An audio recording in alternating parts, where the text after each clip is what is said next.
The microphone let out a high, thin squeal that echoed off the mahogany walls of the Minneapolis City Council chamber. At the podium, my older brother Trent tapped the mic twice, cleared his throat, and flashed the exact same varsity quarterback smile that used to get him out of doing chores. Behind him, a digital projector illuminated a $20 million wetland development proposal. Beside him, a row of deep-pocketed private investors sat with their hands steepled, nodding in quiet approval. The room was packed with local press, zoning officials, and camera crews. Trent looked up from his notes, found my face in the elevated planning commission seats, and offered a slow, deliberate wink. He was 10 seconds away from securing the city grant that would cement his legacy and float his sinking business. He was certain he had won. He had no idea my finger was resting a fraction of an inch above the enter key on my laptop. He had no idea I had already instructed the bailiff to lock the chamber doors. Welcome back to Aura Vengeance, where the people who threw you out into the freezing cold eventually come knocking on your door, asking for a blanket. If you have ever had to build your own empire from the scraps your family deemed you unworthy of, you are going to understand this one in your bones. Drop a comment telling me your age and where you are listening from today. And make sure you hit that subscribe button so the next story finds you exactly when you need it. Let us rewind the clock 6 months. My name is Amaya White. I am 30 years old, and I sit in a corner glass office as the principal urban planner for a premier commercial development firm in the Twin Cities. From my window on the 14th floor, I can watch the frozen Mississippi River carve its way through the concrete and steel of downtown. Winter in Minnesota requires a specific kind of physical endurance. The air outside my window regularly drops below zero, freezing the moisture in your breath before you can exhale. It builds a thick skin. I learned how to survive the cold a long time before I ever drew a salary. When I was 12 years old, my dinners were served in a detached, uninsulated, single-car garage. While Trent and my younger sister Kelsey sat at the dining room table inside, laughing over roast chicken and warm rolls, my mother Linda would walk out the back door carrying my portion. She never brought a plate. She brought a chipped blue Pyrex dish filled with whatever congealed casserole was left over from the night before. "You should thank us for feeding you at all," she would say. Her breath formed white plumes in the frigid air. She would set the dish down on a rusted metal workbench, pull the heavy steel side door shut, and slide the deadbolt into place with a loud metallic clack. I would sit on that workbench in my winter coat, eating cold food with a plastic fork. The cheap plastic tines would scrape against my teeth. The garage smelled like old motor oil, damp cardboard, and road salt. If I pressed my ear against the shared wall, I could hear the muffled television playing in the living room. I could hear the clinking of real silverware. I could hear a family that had decided I was surplus requirements. Trent was the golden boy destined for greatness. Kelsey was the princess who needed constant catering. I was the mistake they had to tolerate. They kept me out of sight so my presence would not ruin their perfect aesthetic.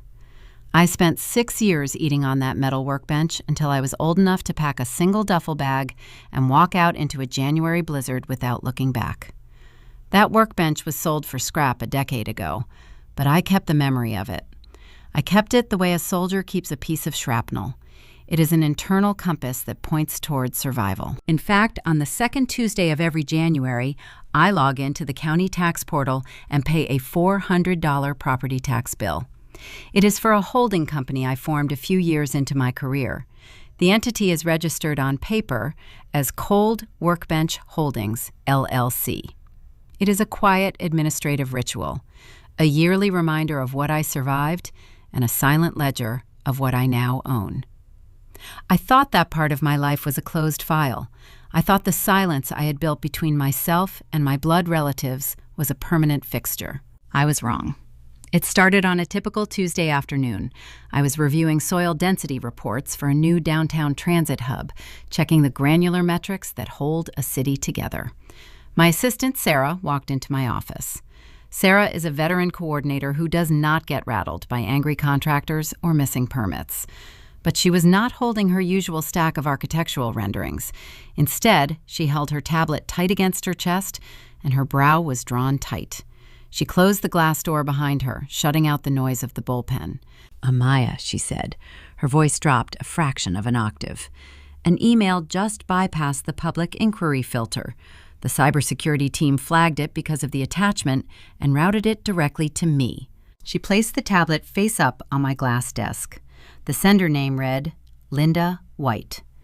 12 years of dead silence broken by a single digital notification on a Tuesday. I did not reach for the tablet right away. I let it sit there. The heat kicked on in my office, humming softly through the ceiling vents, but my fingers went numb. I leaned forward and read the screen. There was no greeting, no apology for the past decade, no inquiry about my health or my career or my life. Just one sentence typed in plain text. We need to talk. Below that short line of text was a single file attachment. I extended my index finger and tapped the screen. The image expanded, filling the display. It was high resolution and taken from across a busy street. I recognized the wrought iron gates, the uniformed concierge standing by the glass doors, and the distinct limestone facade. It was a candid photograph of the secure, private entrance to my luxury apartment building. The angle of the shot meant whoever took it had been standing in the shadows of the parking garage directly across the avenue. They did not just want to talk. They had tracked down my address. They knew exactly where I slept. My mother had stood in the freezing cold just to take a picture of a door she could not open. The girl they threw away had finally built something worth taking, and the hunt had officially begun. I replied to the email with a time and an address. I chose a high-end espresso bar in the downtown financial district, a place constructed of exposed brick, brushed steel, and acoustic dampening panels. It was my territory. The patrons were corporate attorneys, urban developers, and venture capitalists. I arrived 15 minutes early, ordered a black drip coffee, and sat at a corner booth facing the glass entrance. I wore a tailored charcoal blazer that felt like armor. I wanted to see them walk in. I wanted to watch them scan a room where they held zero social currency. Trent and Linda arrived exactly on time. They walked through the double doors carrying the unearned swagger of local royalty. Trent wore a camel hair overcoat and a heavy silver chronograph on his left wrist, broadcasting a level of wealth he was currently pretending to maintain. He still walked like the high school quarterback who expected the hallway to part for him. But I noticed details for a living. I noticed the frayed stitching on his shirt collar and the nervous, rigid set of his jaw. He was a man trying to outrun a severe cash flow problem. Linda walked half a step behind him. She wore a pristine white turtleneck and a polite, practiced smile that did not quite reach her eyes.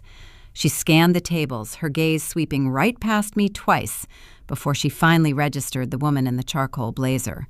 She expected the 14-year-old girl she had broken. She did not know what to do with the woman staring back at her. They slid into the booth opposite me. Neither of them offered to buy a drink. They did not ask how I was doing. They did not mention the 12 years of silence.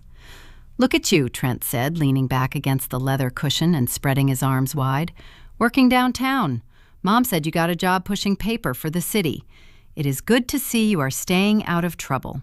He assumed I was a low-level clerk, a receptionist or a filing assistant buried in the bureaucratic basement. He had done a cursory search, saw the word municipal, and stopped reading. I did not correct him. Information is a resource, and you do not hand resources to a bad investment. I took a slow sip of my coffee. "You sent me a picture of my home," I said. My voice was level, calibrated to the exact tone I use when a contractor submits a flawed blueprint. "State your business." Linda pressed a hand to her chest, feigning injury. "Amaya, please. We are your family. We just want to reconnect. We know things were hard when you were young, but you have to let the past go. Holding on to anger is toxic." I looked at the woman who used to slide a deadbolt, locking me in a freezing garage. I studied her face. There was no guilt, There was only a calculated transactional objective. Trent sighed, tapping his heavy watch against the table. All right, let us skip the reunion. You work in the zoning department. You know the people who stamp the permits. I have a project bottlenecked on a desk somewhere, and it is costing me 5 figures a day in holding fees. It is a residential complex called Riverside Estates. I knew the name. Every senior planner in the Twin Cities knew the name. Riverside Estates was an expansive, highly controversial proposal aiming to pave over protected Minnesota wetlands to build luxury condominiums. The environmental impact reports were a nightmare. The soil density was wrong. The drainage plans were inadequate. It was a developmental disaster waiting to sink into the mud. It is just a little administrative delay. Trent continued waving his hand as if brushing away a fly. A few missing signatures on the environmental sign-off. I need you to go into the system, find the file, and slide it to the top of your supervisor's pile. Tell them it is a priority. Call in a favor. He leaned forward, dropping his voice into a conspiratorial whisper. Be a good sister, Amaya. Help the family out. I set my ceramic mug down on the saucer. The porcelain clicked sharply against the silence at our table. I evaluated my brother. He was asking me to risk federal charges and my entire career so he could build an illegal structure on sinking ground. He believed I owed him this because we shared a bloodline. Riverside Estates is stalled because the underlying topography cannot support the proposed foundation weight, I said, maintaining steady eye contact. The drainage mitigation does not meet state environmental standards. The city does not expedite hazardous wetland developments for failing contractors. Your permit is not lost on a desk, Trent. It is dead on arrival. The color drained from his face, replaced rapidly by a dark, rising flush. Linda dropped her polite smile. Her hands gripped the edge of the table. You do not know what you are talking about, Trent snapped. His voice rose, drawing a glance from a nearby table. You are a clerk. You do not understand the engineering. I am not asking for your professional opinion. I am telling you to find the file and move it. I owe you nothing, I replied. My tone did not fluctuate. The temperature in my voice matched the ice on the windows. I am not your secretary. I am not your safety net. You will wait in the queue like every other applicant, and when your proposal is formally rejected, you will accept the loss. Do not ever email me a photograph of my home again. Trent lost whatever thin veneer of control he was holding on to. He slammed his open palm onto the wooden table. The impact rattled the silverware. My coffee sloshed over the rim of the mug, staining the white saucer. Do not talk down to me, he hissed, his jaw tight, his eyes wide and frantic. I am your older brother. When I tell you to do something, you do it. When I was 14, that sudden physical intimidation would have made my vision blur with panic. I would have flinched. I would have shrunk down into my seat and tried to make myself invisible. But I was not 14, and we were not standing in the hallway of my mother's house. We were on my turf. I did not flinch. I did not blink. I looked at his hand resting on the table, then up to his eyes, dissecting his anger. It was not the anger of a powerful man. It was the frantic flailing of a man who was drowning. He needed this permit because he was out of money, and he was terrified. I reached into my pocket, pulled out a crisp $10 bill, and placed it next to the spilled coffee. This meeting is over, I said. I stood up, smoothing the front of my blazer. I treated them exactly the way I treat a fraudulent zoning application. I dismissed them. I turned and took one step toward the exit. Before my foot hit the floor for a second time, Trent moved. He stood up fast, his chair scraping loudly against the tile. He reached out and grabbed my left wrist. His grip was tight, digging into the bone. I could smell his cologne, sharp and metallic, mixed with the sour scent of nervous sweat. He leaned in close, his mouth inches from my ear. The charming brother facade was entirely gone. What remained was the cruelty of a man cornered by his own bad decisions. You think you are untouchable, he whispered. You think you are safe up in your ivory tower, playing by the rules. Check the local news, Amaya. You are already bleeding. You just do not feel it yet. He released my wrist, stepping back with a cold, triumphant smirk. Linda was staring at her phone, refusing to look at me, a silent accomplice to the threat. I did not rub my wrist. I did not give him the satisfaction of showing physical discomfort. I turned my back to them and walked out the glass doors into the freezing Minnesota afternoon. The winter wind bit into my cheeks, but I barely felt it. My mind was racing, cataloging his words, analyzing the threat vector. I crossed the street and unlocked my car. I sat in the driver's seat, ignoring the cold leather. I did not start the engine. I pulled my phone from my pocket. Trent did not make empty threats. If he told me to check the news, he had planted a bomb. I opened my browser and typed my own name into the local search index. I refreshed the feed. The top result was not a city planning article. It was a video link posted 2 hours ago, trending across local social media platforms. The thumbnail showed my sister Kelsey sitting on a couch, her face streaked with tears, holding a tissue. The title of the video sat below her face in bold black letters. I stared at the screen, the cold air seeping through the floorboards of the car. The war had not just started in that coffee shop. They had fired the first devastating shot before I ever walked through the door. I hit play. Kelsey filled the screen. She sat on a plush beige sofa clutching a crumpled tissue. A ring light reflected in her dark eyes, creating perfect, bright halos designed to look sincere. Kelsey had spent her entire 20s trying to cultivate a lifestyle brand built on iced lattes, boutique fitness classes, and curated vulnerability. Until today, her audience consisted of a few thousand passive followers. Now, the view count at the bottom of the screen sat at 80,000 and climbed every time I refreshed the page. I did not want to make this video, Kelsey whispered to the camera. A single practiced tear rolled down her cheek. But my family is hurting. My mother needs urgent medical care, and my older sister. My sister, who makes a high six-figure salary at a top urban development firm, has cut us off. She watched our mom suffer and refused to help. The narrative was a masterclass in weaponized pity.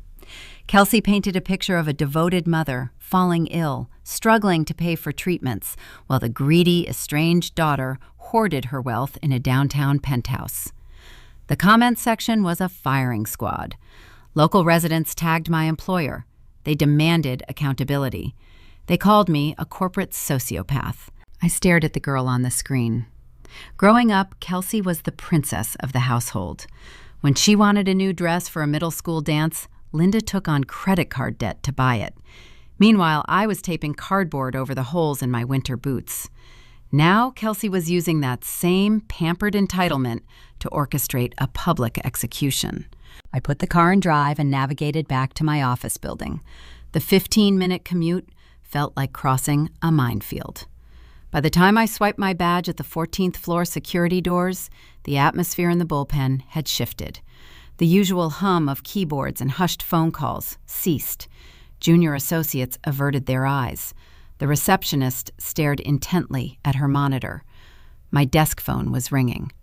Sarah stood in the doorway of my office, her face pale. "The executive board wants you in the main conference room," she said, handing me a printed call log.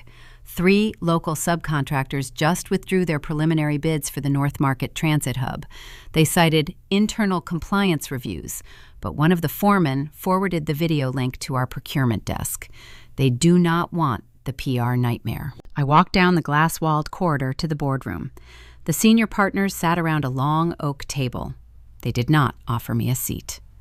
The managing director, a pragmatic man who valued quiet efficiency above all else, pushed a printed screenshot of Kelsey's post across the polished wood. "Amaya, your personal life is your own," he began, his tone measured but firm.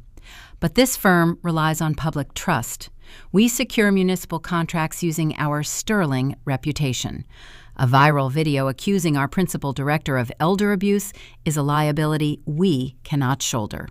You have 48 hours to extinguish this fire, or we will have to place you on administrative leave pending an ethics review." My career, the sanctuary I had spent a decade building brick by brick, was fracturing. My family was trying to starve me out again. I returned to my office and closed the blinds. To the outside observer, and to the spies Kelsey undoubtedly had monitoring my professional network, I needed to look like a woman in free fall. I picked up my phone and made a very loud, very traceable call to a prominent crisis public relations agency. I hired their top consultant. I ensured the invoice was routed through the firm's open accounting software, knowing office gossip would carry the news directly to the local blogs. By nightfall, Kelsey posted a smug update on her social media. She thanked her followers for holding the powerful accountable, noting that her sister was scrambling to hire spin doctors instead of helping their mother. Trent and Linda were likely celebrating in their living room, convinced they had backed me into a corner. They thought I was playing defense. They were wrong. This was a calculated red herring. The man I hired was not a public relations spin doctor. His name was Elias, and he operated a boutique digital forensics firm favored by corporate litigators. While my family gloated online, Elias was quietly pulling back the digital curtain. He bypassed the front-facing metrics and began logging IP addresses, archiving deleted metadata, and capturing the underlying code of Kelsey's coordinated smear campaign. Extortion is a severe criminal offense. Cyber extortion spanning multiple state servers crosses into federal jurisdiction. Kelsey thought she was gathering likes and shares. Elias was gathering sworn affidavits. I was letting them believe they held the knife, all while I quietly constructed the gallows they would eventually swing from. I wanted them confident. Confidence breeds carelessness. The trap was set. I poured a glass of sparkling water, finally allowing my shoulders to drop a fraction of an inch. I pulled up the Riverside Estate zoning file, ready to dissect Trent's fraudulent engineering reports line by line. I had the time. I had the resources. Then the heavy glass door of my office swung open. Sarah stepped inside, bypassing the polite knock she usually gave. She was clutching her tablet so tightly her knuckles were white. "Amaya," she said, her breath shallow. "You need to look at the municipal docket for tomorrow morning." I set my glass down. "What is it, Trent?" "Is not waiting for your department to process his application," she replied, placing the screen on my desk. "He withdrew the standard submission an hour ago." I scanned the digital ledger. Bypassing the zoning board was highly unusual. It required a level of political maneuvering that typically cost tens of thousands of dollars in campaign contributions. "If he withdrew it, the project is dead," I stated, trying to find the logic. "It is not dead," Sarah whispered, pointing to the bottom of the screen. "He invoked a rare municipal charter clause. He secured a private petition. He is not presenting to the zoning committee anymore." I followed her finger to the bold red text on the official city schedule. Trent had circumvented my entire department. He had booked a closed-door dinner presentation directly with Mayor Davis. The game had just accelerated, and my brother was aiming straight for the crown. I dismissed Sarah and locked my office door. The digital clock on my desk read 4 in the afternoon. The winter sun was already dipping below the Minneapolis skyline, casting long gray shadows across my floor. Trent had secured a private audience with the mayor. He was bypassing the entire bureaucratic structure I controlled. I needed to know exactly what he was trying to hide before he sat down for that dinner. I opened my encrypted workstation and logged directly into the state corporate registry. I typed in the project name. The loading icon spun for 2 seconds before a cascade of digital documents populated my screen. I did not skim the files. I read every single line, treating the text like an active crime scene. Trent was always a master of the shortcut. When we were teenagers, he paid a classmate to write his college admissions essays. Linda found out, handed him the cash to cover the cost, and praised his resourcefulness. She called it delegating. He brought that exact same philosophy into commercial real estate. But faking an essay is an academic violation. Faking a hydrological survey is a federal crime. I pulled the original geographical mapping for the Riverside parcel. The acreage sat on a protected Minnesota wetland. The natural water table was mere inches below the topsoil. It was essentially a giant sponge. You cannot pour a concrete foundation for a sprawling luxury condominium complex on a sponge. The structural weight would cause the entire grid to sink within a decade, cracking drywall and flooding subterranean parking garages. Yet Trent had submitted an environmental impact report claiming the land rested on dense, stable limestone. I zoomed in on the signature at the bottom of the environmental sign-off. It belonged to an independent soil engineer named Marcus Vance. I opened a second tab and ran a license check through the State Board of Engineering. Marcus Vance had his license revoked 3 years prior due to failing eyesight and severe dementia. Trent had lifted a dead signature and pasted it onto a fabricated document. He was planning to build a towering glass structure on sinking mud, using a forged stamp. My fingers flew across the keyboard. The puzzle pieces were snapping into a terrifying picture. But forged documents still have to pass through a preliminary clerk to enter the municipal system. Someone had to look the other way. I cross-referenced the submission timestamps with the city employee registry. The clerk who authorized the initial intake was a low-level inspector known for severe gambling debts. I dug into the public financial disclosures for Trent's company. Every developer has to show a ledger of initial expenditures. I found a line item categorized as site consultation fees. The routing number matched a known shell account associated with that exact inspector. Trent had bribed a city official. But the real treasure was hidden in the transaction history.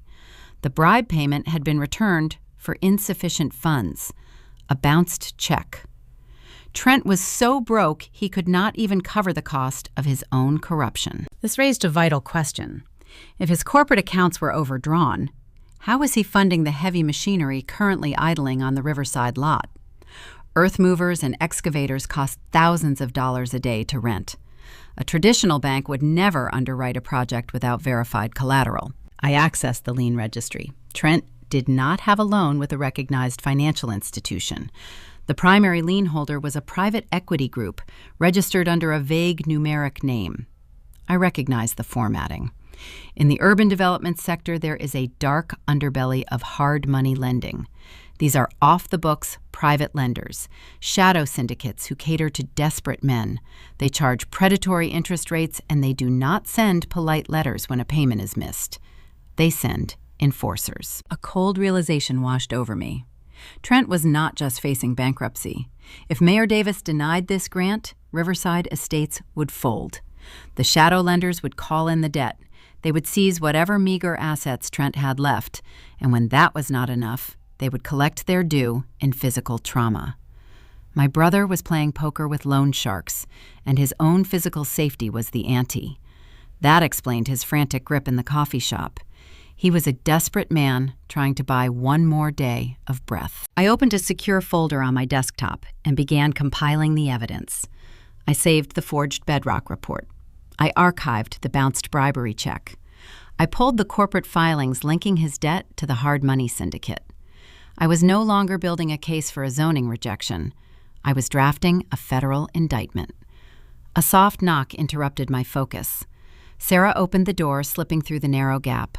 She held a thick, cream-colored envelope embossed with gold foil. "The courier just dropped this off," she said, placing it on my keyboard.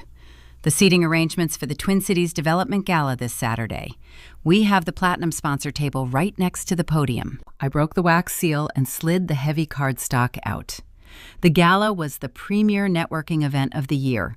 Politicians, wealthy investors, and corporate titans gathered in the grand ballroom of the downtown plaza. I scanned the alphabetical guest list printed on the insert. My firm occupied Table 1. Mayor Davis and his chief of staff were seated at Table 2. I flipped to the back page where the lowest tier tickets were relegated. These were the general admission seats usually purchased by rookies hoping to hand out business cards by the restrooms. My eyes locked onto Table 84. It was located in the far back corner, directly adjacent to the swinging kitchen doors where the waitstaff entered. 3 names were listed for Table 84. Trent White, Linda White, Kelsey White. They had purchased the cheapest tickets available. They did not care about the dinner or the charity auction. They were going to use the crowded ballroom to ambush Mayor Davis. They planned to trap him between the kitchen and the bar, bypassing my authority entirely, using Kelsey's viral victim narrative and Trent's fabricated blueprints to force a public commitment. I handed the envelope back to Sarah. A slow, deliberate smile spread across my face. "Call my tailor," I said, keeping my eyes on the glittering skyline outside my window. "Tell her I need my dress expedited." The battleground had just shifted from a sterile boardroom to a crowded ballroom. My family thought they were going to slip through the back door and steal the crown. They had no idea I was the one holding the keys to the castle. The grand ballroom of the Downtown Plaza Hotel was a cathedral built to worship wealth and influence. Vaulted ceilings stretched high above the floor, adorned with crystal chandeliers that cast fractured light across the room. A string quartet played in the corner, their music nearly drowned out by the low hum of deals being brokered over expensive champagne. I stood alone on the VIP mezzanine overlooking the floor. I wore a tailored emerald green silk gown that felt heavy and cool against my skin. It was not just a dress. It was a declaration of belonging. I held a flute of sparkling water and watched the ecosystem of Minneapolis politics operate below me. My firm occupied the center tables, surrounded by state senators, bank executives, and real estate moguls. We were the gravitational pull of the room. I let my gaze drift away from the center, scanning the outer edges of the ballroom, where the lighting was dim and the floral centerpieces were visibly smaller. I found table 84. It sat mere feet from the swinging wooden doors of the catering kitchen. Every time a waiter rushed out with a tray of roasted duck or prime rib, the heavy door bumped against the back of Trent's chair. My family looked like tourists who had wandered onto a restricted military base. Trent wore a dark suit that was tailored a decade ago, the fabric pulling too tight across his shoulders. He kept checking his silver watch, his leg bouncing in a rapid, anxious rhythm. Linda sat next to him, wearing a stiff, sequined dress that caught the harsh fluorescent light spilling from the kitchen. She tried to maintain her polite smile, but her eyes darted nervously around the room, intimidated by the effortless power surrounding her. Kelsey stood up every few minutes, angling her phone to take photos near the ice sculptures. She kept cropping the kitchen doors out of the frame, desperate to project an illusion of status to her internet followers. They were out of their depth. They had bought the cheapest tickets, expecting to mingle with the elite, only to discover that access does not equal acceptance. I watched Trent leave the table. He began weaving through the crowd, his eyes locked on a specific target. I followed his line of sight and spotted Mayor Davis. The mayor was a seasoned politician with silver hair and a sharp intellect. He had just stepped away from his chief of staff and was walking toward the private mahogany bar located directly beneath my balcony. Trent saw his opening. He did not approach with professional courtesy. He moved with the frantic energy of a cornered animal. I set my glass on a cocktail table and began my descent down the sweeping marble staircase. The fabric of my gown brushed softly against the stone steps. I kept my eyes fixed on the bar. Trent intercepted the mayor before the bartender could pour a drink.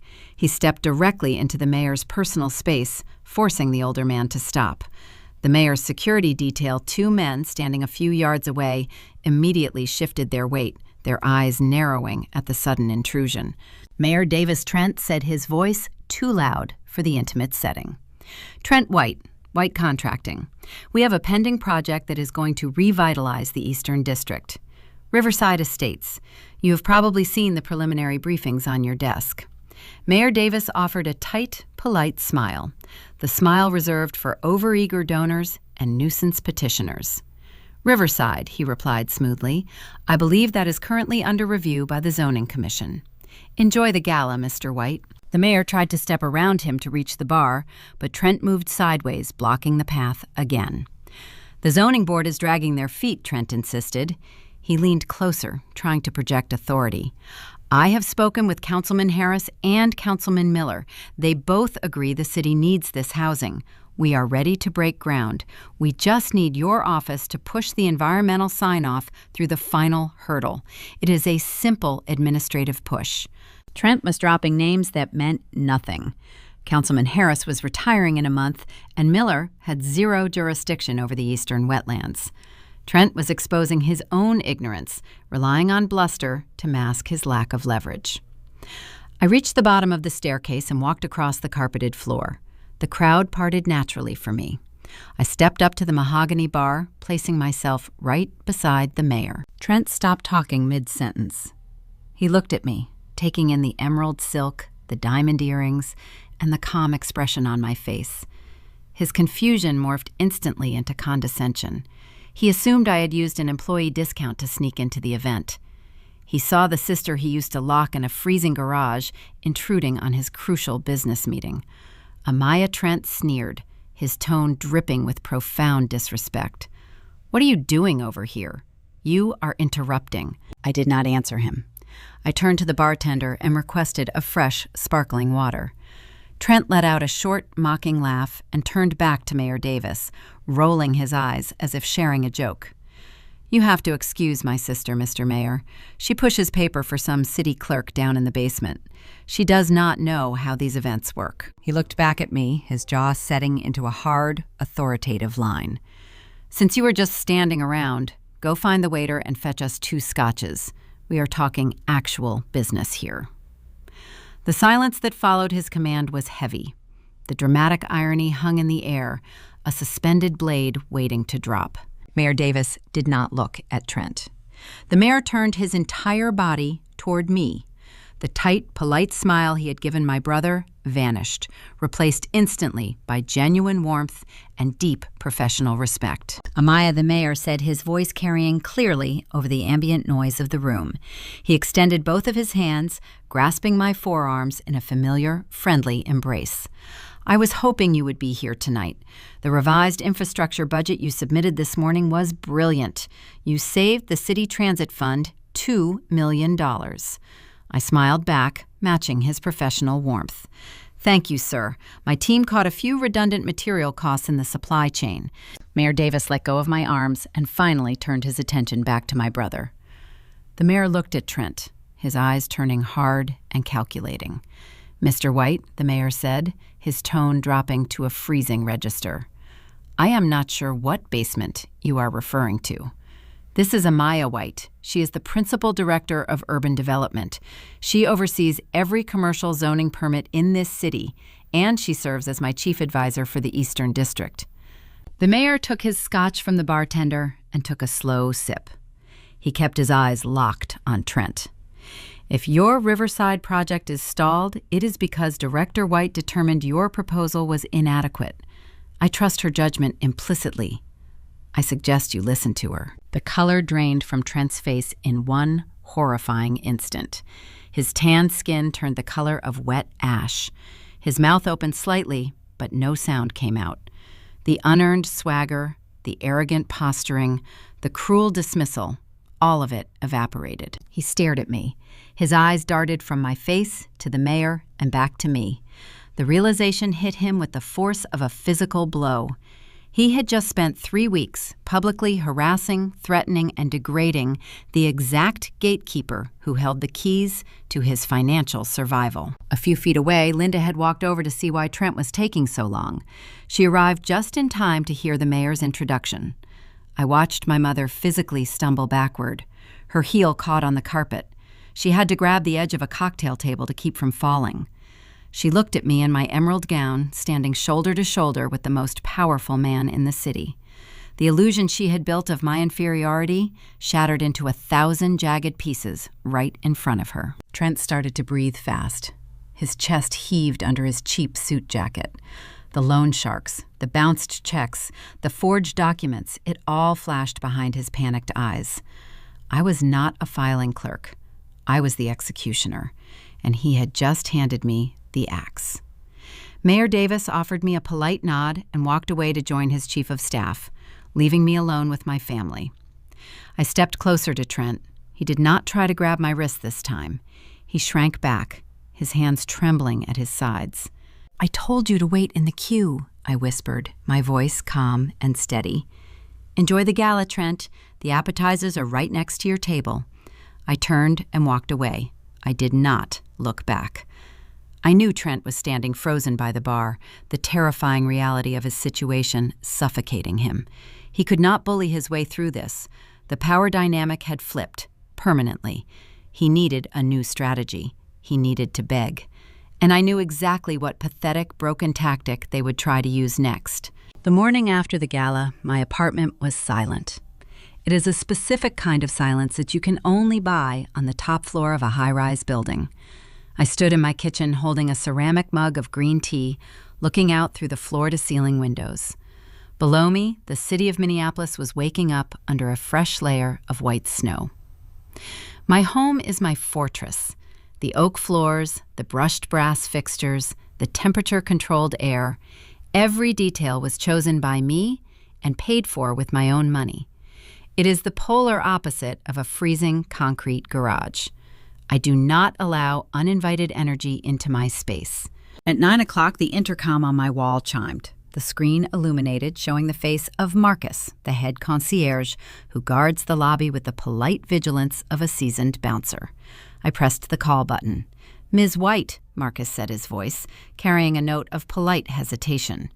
"There is a woman down here claiming to be your mother. She does not have an appointment, but she is insisting it is a family emergency. She is carrying a food container. Would you like me to ask her to leave?" My pulse slowed to a steady, deliberate rhythm. The humiliation at the ballroom had forced a change in their strategy. Bullying a city clerk was easy. Bullying the principal director of urban development required a different set of tools. They had traded arrogance for desperate manipulation. "Do not let her past the security desk," I told Marcus. "I will come down." I did not change out of my silk lounge clothes. I slipped on a pair of leather loafers and took the private elevator down to the ground floor. When the polished steel doors parted, I saw Linda. She was standing in the center of the vast marble lobby, looking entirely out of place among the minimalist modern art and the quiet wealth of the building. She wore a heavy wool coat and gripped a thermal carrying bag in both hands. Her hair was slightly disheveled. She was playing the part of the concerned maternal figure driven to the edge by a family crisis. I walked past the cascading water feature and stopped 10 feet away from her. I kept my hands in my pockets. Amaya Linda exhaled, letting her shoulders drop in a theatrical display of relief. "Thank God. I tried calling your office, but they put me through to a voicemail. I had to come see you. We need to fix this." She unzipped the thermal bag. "I brought you a peace offering," she said, her voice trembling just enough to sound authentic. "I know you work long hours. I thought a home-cooked meal might help us start over." She reached into the insulated tote and pulled out a glass baking dish. The air in my lungs stopped moving. The lobby around me seemed to fade into a dull, gray blur. I recognized the container instantly. It was a faded blue Pyrex dish. The left handle had a distinct jagged chip missing from the glass, where Trent had dropped it on the patio tile in 2004. It was the exact same container she used to carry out to the uninsulated garage when I was a child. It was the vessel that held the cold, congealed scraps of their warm dinners. She held it out to me with a fragile, hopeful smile. The scent of baked starches and sharp cheddar cheese seeped through the plastic lid. It was a grotesque symbol. She was handing me the instrument of my childhood starvation and packaging it as a gift. It proved she had no concept of the damage she had done. To her, feeding me garbage was just how our family operated. She had not changed. She was still serving me the leftovers. I did not reach for the dish. I looked from the chipped glass to her eyes. "Take that out of my building," I said. My voice was low, carrying the sharp edge of a razor. Linda let out a sharp sob, clutching the blue glass tighter against her chest. "Please," she cried, tears spilling over her lower lashes. "You have to listen to me. Trent is in trouble, real trouble. Those men backing his Riverside project, they are not bankers. They called him this morning. They are demanding a liquidity deposit by the end of the week, or they are going to seize his equipment and hurt him." She shifted the heavy dish to one arm and reached into her coat pocket with her free hand. She pulled out a folded sheaf of legal paper and held it forward. Approving the permit is not enough anymore, she pleaded, her voice rising in pitch and echoing off the marble walls. The lenders need a guarantee. They need to know the project has capital backing. Trent found a commercial bridge loan. We just need a guarantor, a co-signer with verified municipal assets. I looked at the crumpled document. It was a standard, high-risk credit agreement. The principal amount listed at the top was $200,000. The line for the primary guarantor was blank. It was waiting for my signature. My mother had come to my home to ask me to risk my entire net worth, my credit score, and my professional standing to bail out the golden child who had mocked me 24 hours prior. She expected me to anchor myself to a sinking ship out of a warped sense of daughterly duty. A bridge loan of that size requires collateral, I stated, speaking to her as if she were a failing applicant at my zoning desk. If Trent defaults, the creditors will garnish the guarantor's wages and place a lien on their property. You are asking me to leverage my home to pay a syndicate of shadow lenders. He will not default, Linda begged, wiping a tear from her cheek. Once you push the wetland permits through, the city grant will cover the bridge loan. We just need you to sign this today. We are family, Amaya. You owe him this. We raised you. The audacity of her statement hung in the pristine lobby. You locked me in a room with winter temperatures that could cause frostbite, I replied. My tone did not fluctuate.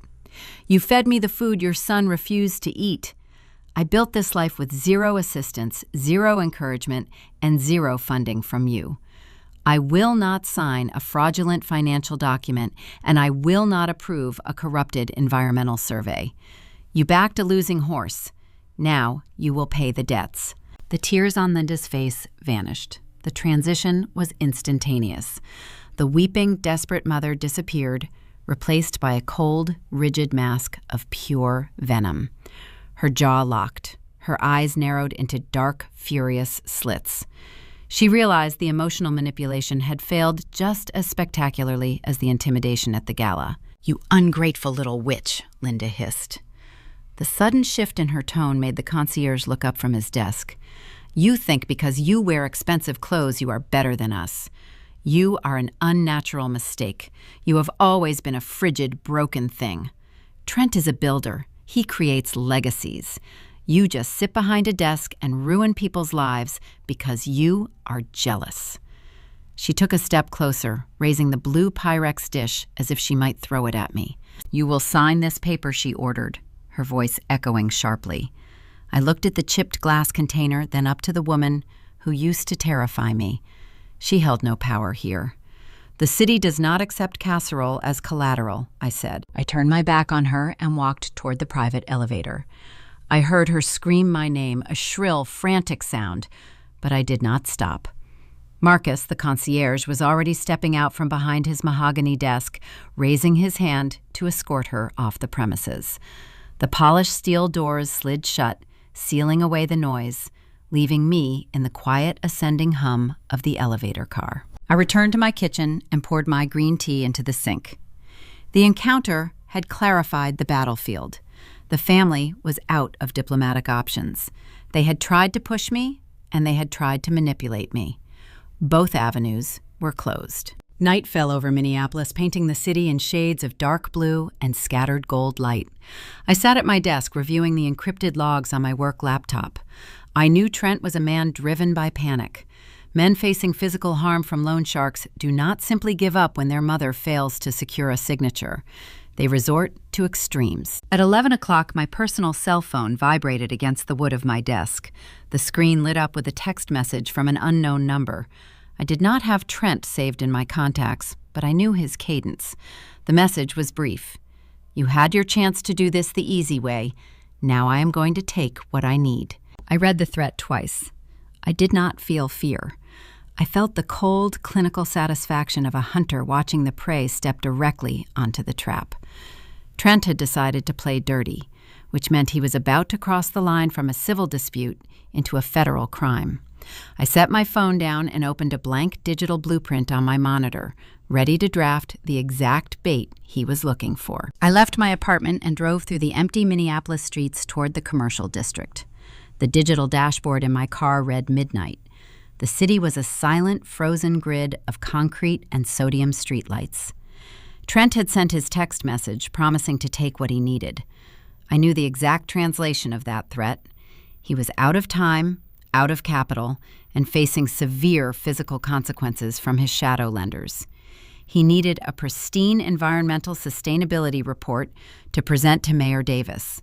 His forged document was worthless, and he lacked the intellectual capacity to generate a legitimate survey. Therefore, he was going to steal one. When we were in high school, Trent never studied for final exams. He operated on a philosophy of outsourced labor. During his senior year, he paid a classmate to break into the faculty computer network and download the answer key for a state-standardized test. Linda discovered the transaction. Instead of disciplining her son, she handed him the cash to pay the hacker and praised his resourcefulness. She called it delegating. She taught him that rules were arbitrary obstacles meant for lesser people. Trent was bringing that exact same strategy into the high-stakes arena of urban development. He assumed he could treat my firm the same way he treated a high school grading system. I parked in the subterranean garage beneath my office building and took the secure elevator up to the 14th floor. The bullpen was entirely dark. The only illumination came from the emergency exit signs, casting a pale green glow across the empty cubicles.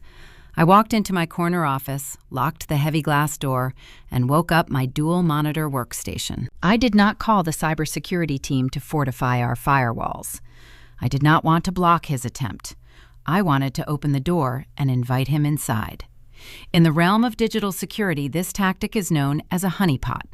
You create an irresistible target, isolate it from your genuine assets, and watch the intruder walk directly into the trap. I opened our proprietary architectural software and began drafting a bespoke presentation. I titled the file Riverside Wetlands Contingency B.pdf. I spent the next 2 hours meticulously crafting the document. On the surface, it was a masterpiece of modern urban planning. I imported the precise topographical maps of the Eastern District. I rendered stunning three-dimensional models of the proposed luxury condominiums. I included sweeping graphics of green spaces, sustainable drainage systems, and eco-friendly transit access points. It was visually dazzling. It was exactly the kind of glossy, sophisticated presentation a desperate contractor would want to slide across a mahogany table to a city mayor. But beneath the pristine visuals, the foundation of the report was a deliberate architectural catastrophe. I altered the deep structural mathematics hidden in the appendices. I adjusted the specific gravity metrics of the soil density by a fraction of a percent. I manipulated the hydrostatic pressure equations for the subterranean retention walls. To a politician or a layman, the numbers looked highly professional and thoroughly researched. To a licensed structural engineer, the math dictated a horrifying reality. If a developer actually followed those specific blueprints, the foundation would crack within 6 months. The entire complex would sink into the wetland, causing a catastrophic structural collapse. By embedding these fatal flaws, I ensured Trent could never claim he had audited or understood the work. He was going to steal a blueprint for a sinking ship. The mathematical sabotage was merely the first layer of the trap. The second layer was far more permanent. I opened a specialized steganography program used by our firm to protect intellectual property. Steganography is the practice of concealing a file message or image within another file. I generated a proprietary copyright notice stating the document was the exclusive intellectual property of White Urban Development. I then wove that specific text into the hexadecimal code of the background images on every single page of the PDF. The digital watermarks were entirely invisible to the naked eye. No amount of standard editing or cropping could remove them. They were baked into the pixel data of the document itself. The only way to reveal the hidden text was to run the file through our specific decryption key, which would instantly illuminate the copyright notice in glowing red letters. I saved the final version of the PDF. I accessed our external-facing cloud server and created a new directory. I named the folder East District Provisional Proposals. It sounded official and highly relevant to his needs. I dropped the poisoned file into the folder. Finally, I adjusted the security protocols on that specific directory. I did not leave it wide open. A hacker would be suspicious of an unlocked door.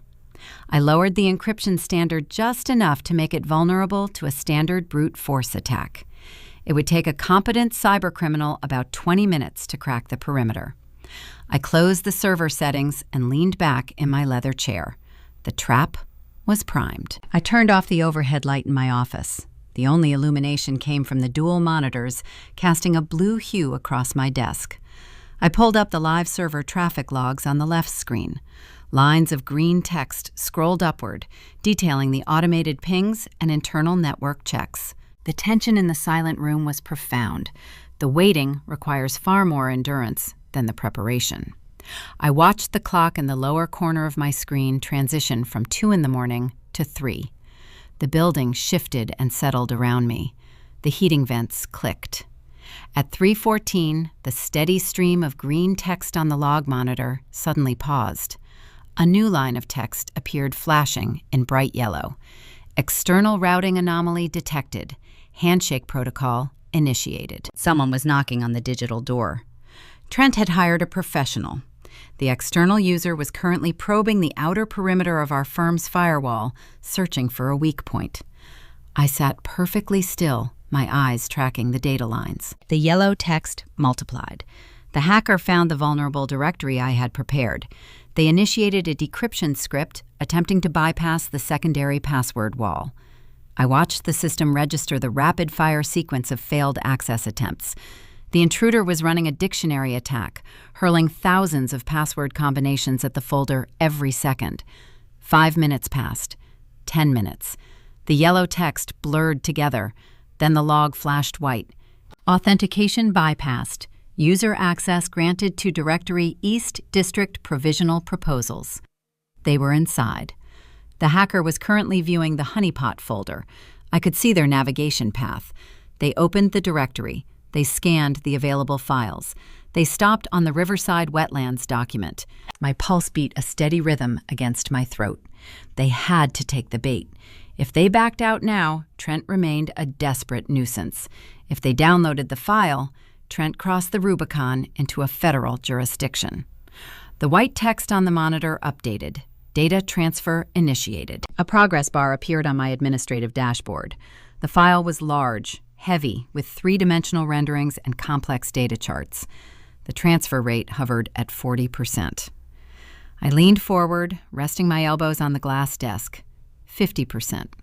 The hacker was pulling the document out of our secure ecosystem and delivering it straight into my brother's hands. 80%. The progress bar filled.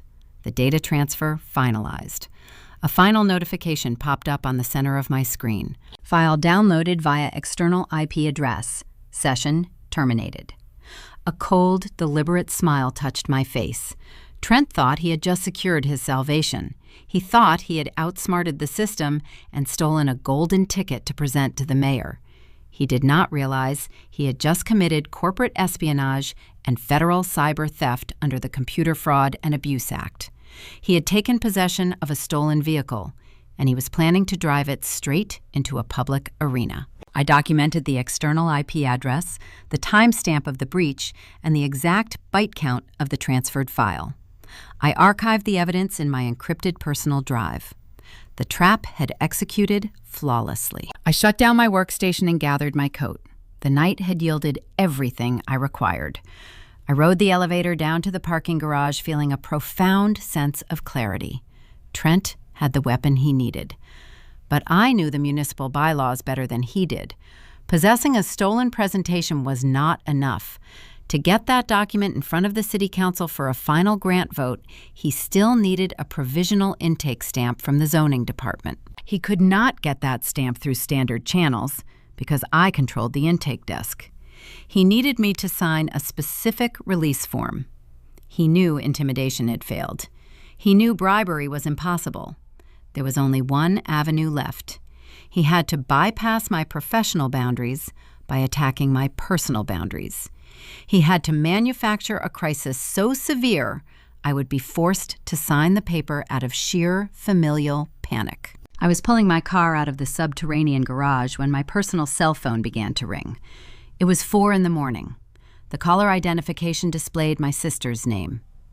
I let it ring 3 times before pressing the answer button on my steering wheel. Amaya Kelsey screamed through the vehicle's speakers. Her voice was hysterical, raw, and jagged with tears. "You need to get to the hospital right now. It is Mom. Her heart stopped. They say she might not make it through the night." The final escalation had begun. The hysteria in Kelsey's voice was a masterful performance. If I were a typical daughter, the sound of my younger sister screaming about our mother suffering a fatal cardiac event would have triggered a blind rush of adrenaline. I would have abandoned my logic-broken speed limits and arrived at the emergency room frantic and pliable. That was the entire point of the exercise. They needed me off balance. They needed me vulnerable enough to put my signature on a document without reading the fine print. I did not speed. I kept my car at exactly 55 miles per hour on the deserted interstate. "Where are you?" I asked, keeping my tone perfectly flat. "Mercy General," Kelsey sobbed, her breath hitching rhythmically. "She's in the cardiac observation wing, room 412. Amaya, please hurry. Her dying wish is for you to sign Trent's provisional approval so she can know the family is safe. She keeps asking for you. Please do not let her go like this." The audacity of the script was breathtaking. A dying wish centered around municipal zoning paperwork. It was a narrative so absurd, only someone desperate enough to believe their own lies could try to execute it. "I will be there in 30 minutes, I said, and disconnected the call.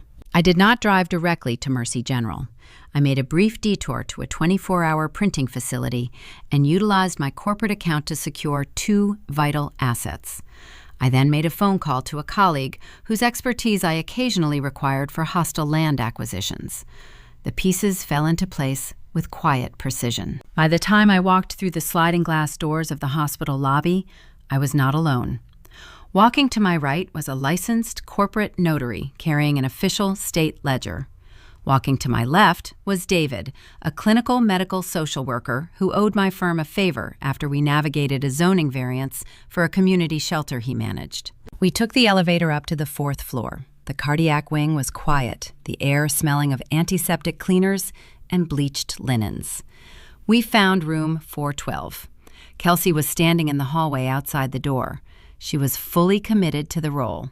She wore sweatpants and an oversized hoodie, her mascara intentionally smudged beneath her eyes to simulate a night of weeping. She saw me approach and immediately stepped forward, reaching out to grab my arm.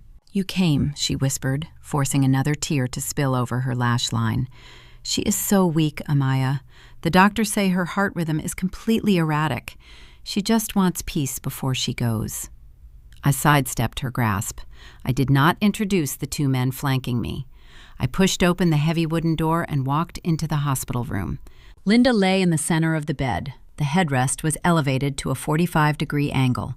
She wore a pale hospital gown.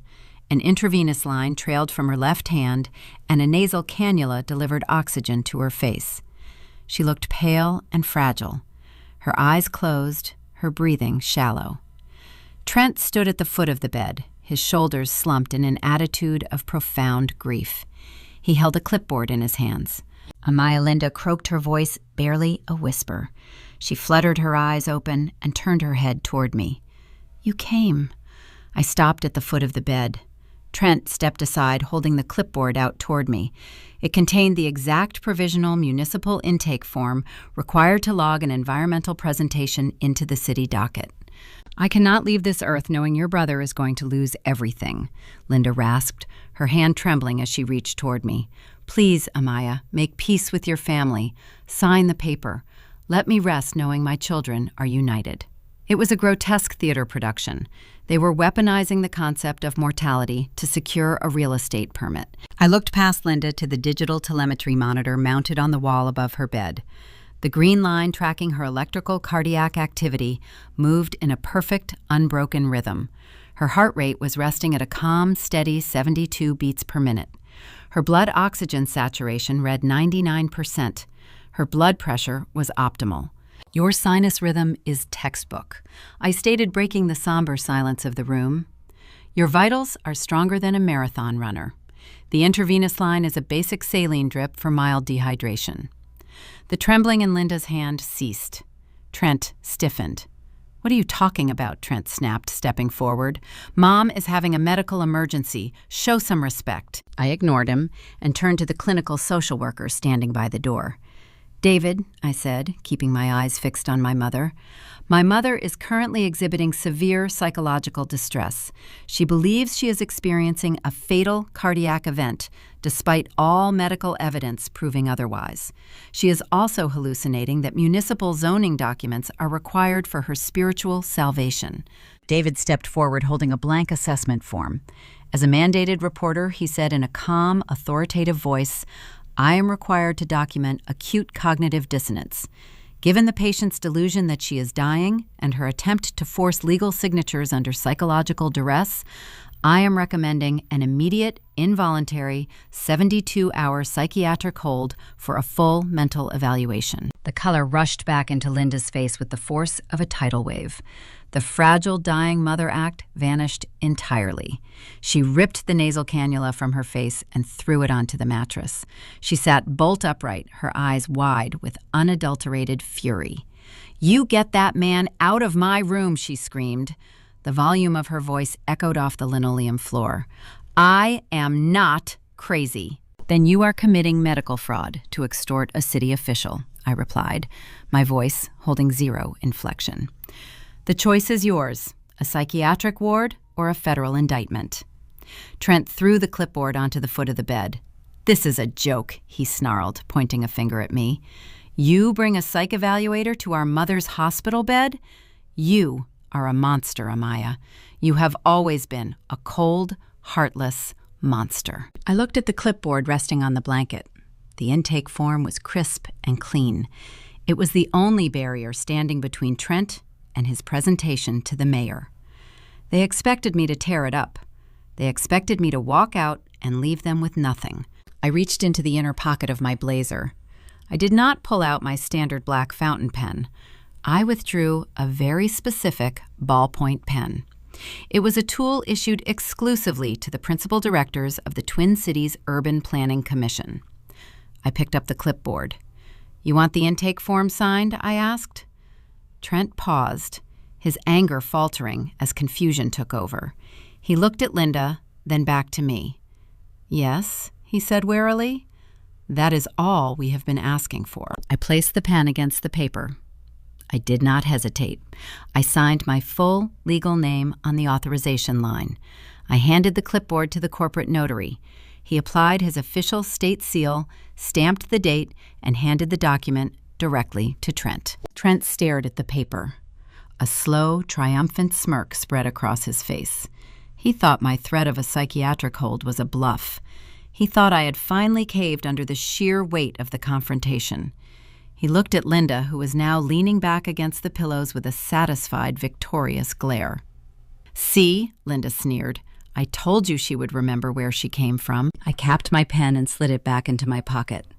I turned toward the door, motioning for David and the notary to follow me. Enjoy your presentation to the mayor, I said, pausing with my hand on the doorknob. Make sure you dress appropriately.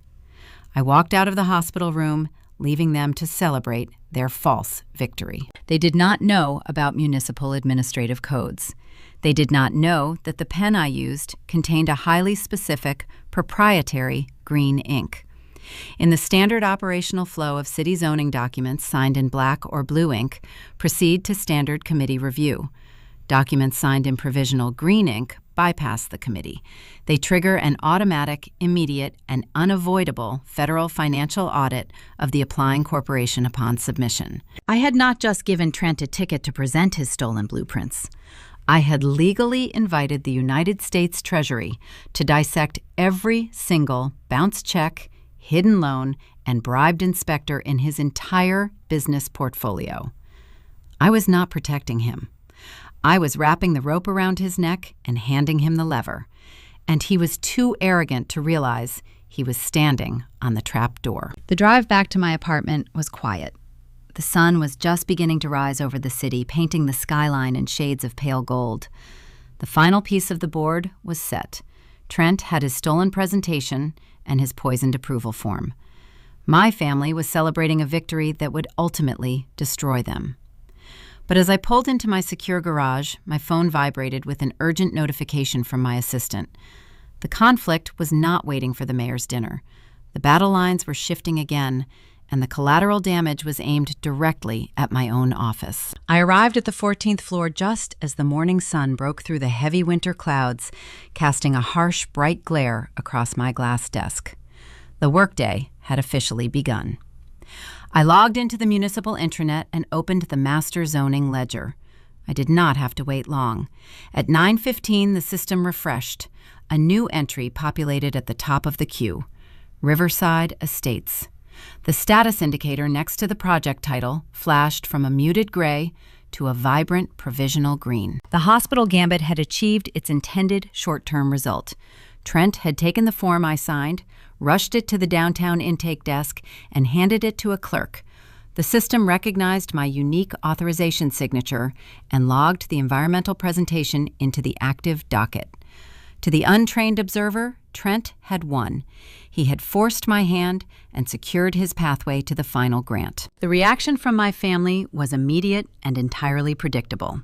They possessed no capacity for quiet victory. Within an hour, Kelsey posted a new update on her social media channels. The tearful victim narrative was gone, replaced by a staged photograph of her holding a luxury shopping bag outside a high-end boutique. The caption read, "Family always prevails," accompanied by a tag linking directly to Trent's contracting business. The industry gossip moved even faster than the digital updates. By noon, my firm received 3 separate phone calls from local vendors trying to confirm the Riverside approval. Trent was calling concrete suppliers, excavators, and steel manufacturers. He was extending lines of credit he did not actually possess, using the green municipal intake status as proof of his impending wealth.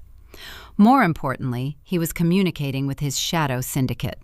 He was promising those dangerous off-the-books lenders a staggering return on their investment, assuring them the mayor was going to rubber stamp the $20 million grant within days. He was standing on a paper-thin sheet of ice over a freezing lake, jumping up and down, demanding an audience. I sat at my desk monitoring the digital shockwaves. The trap was operating flawlessly in the background.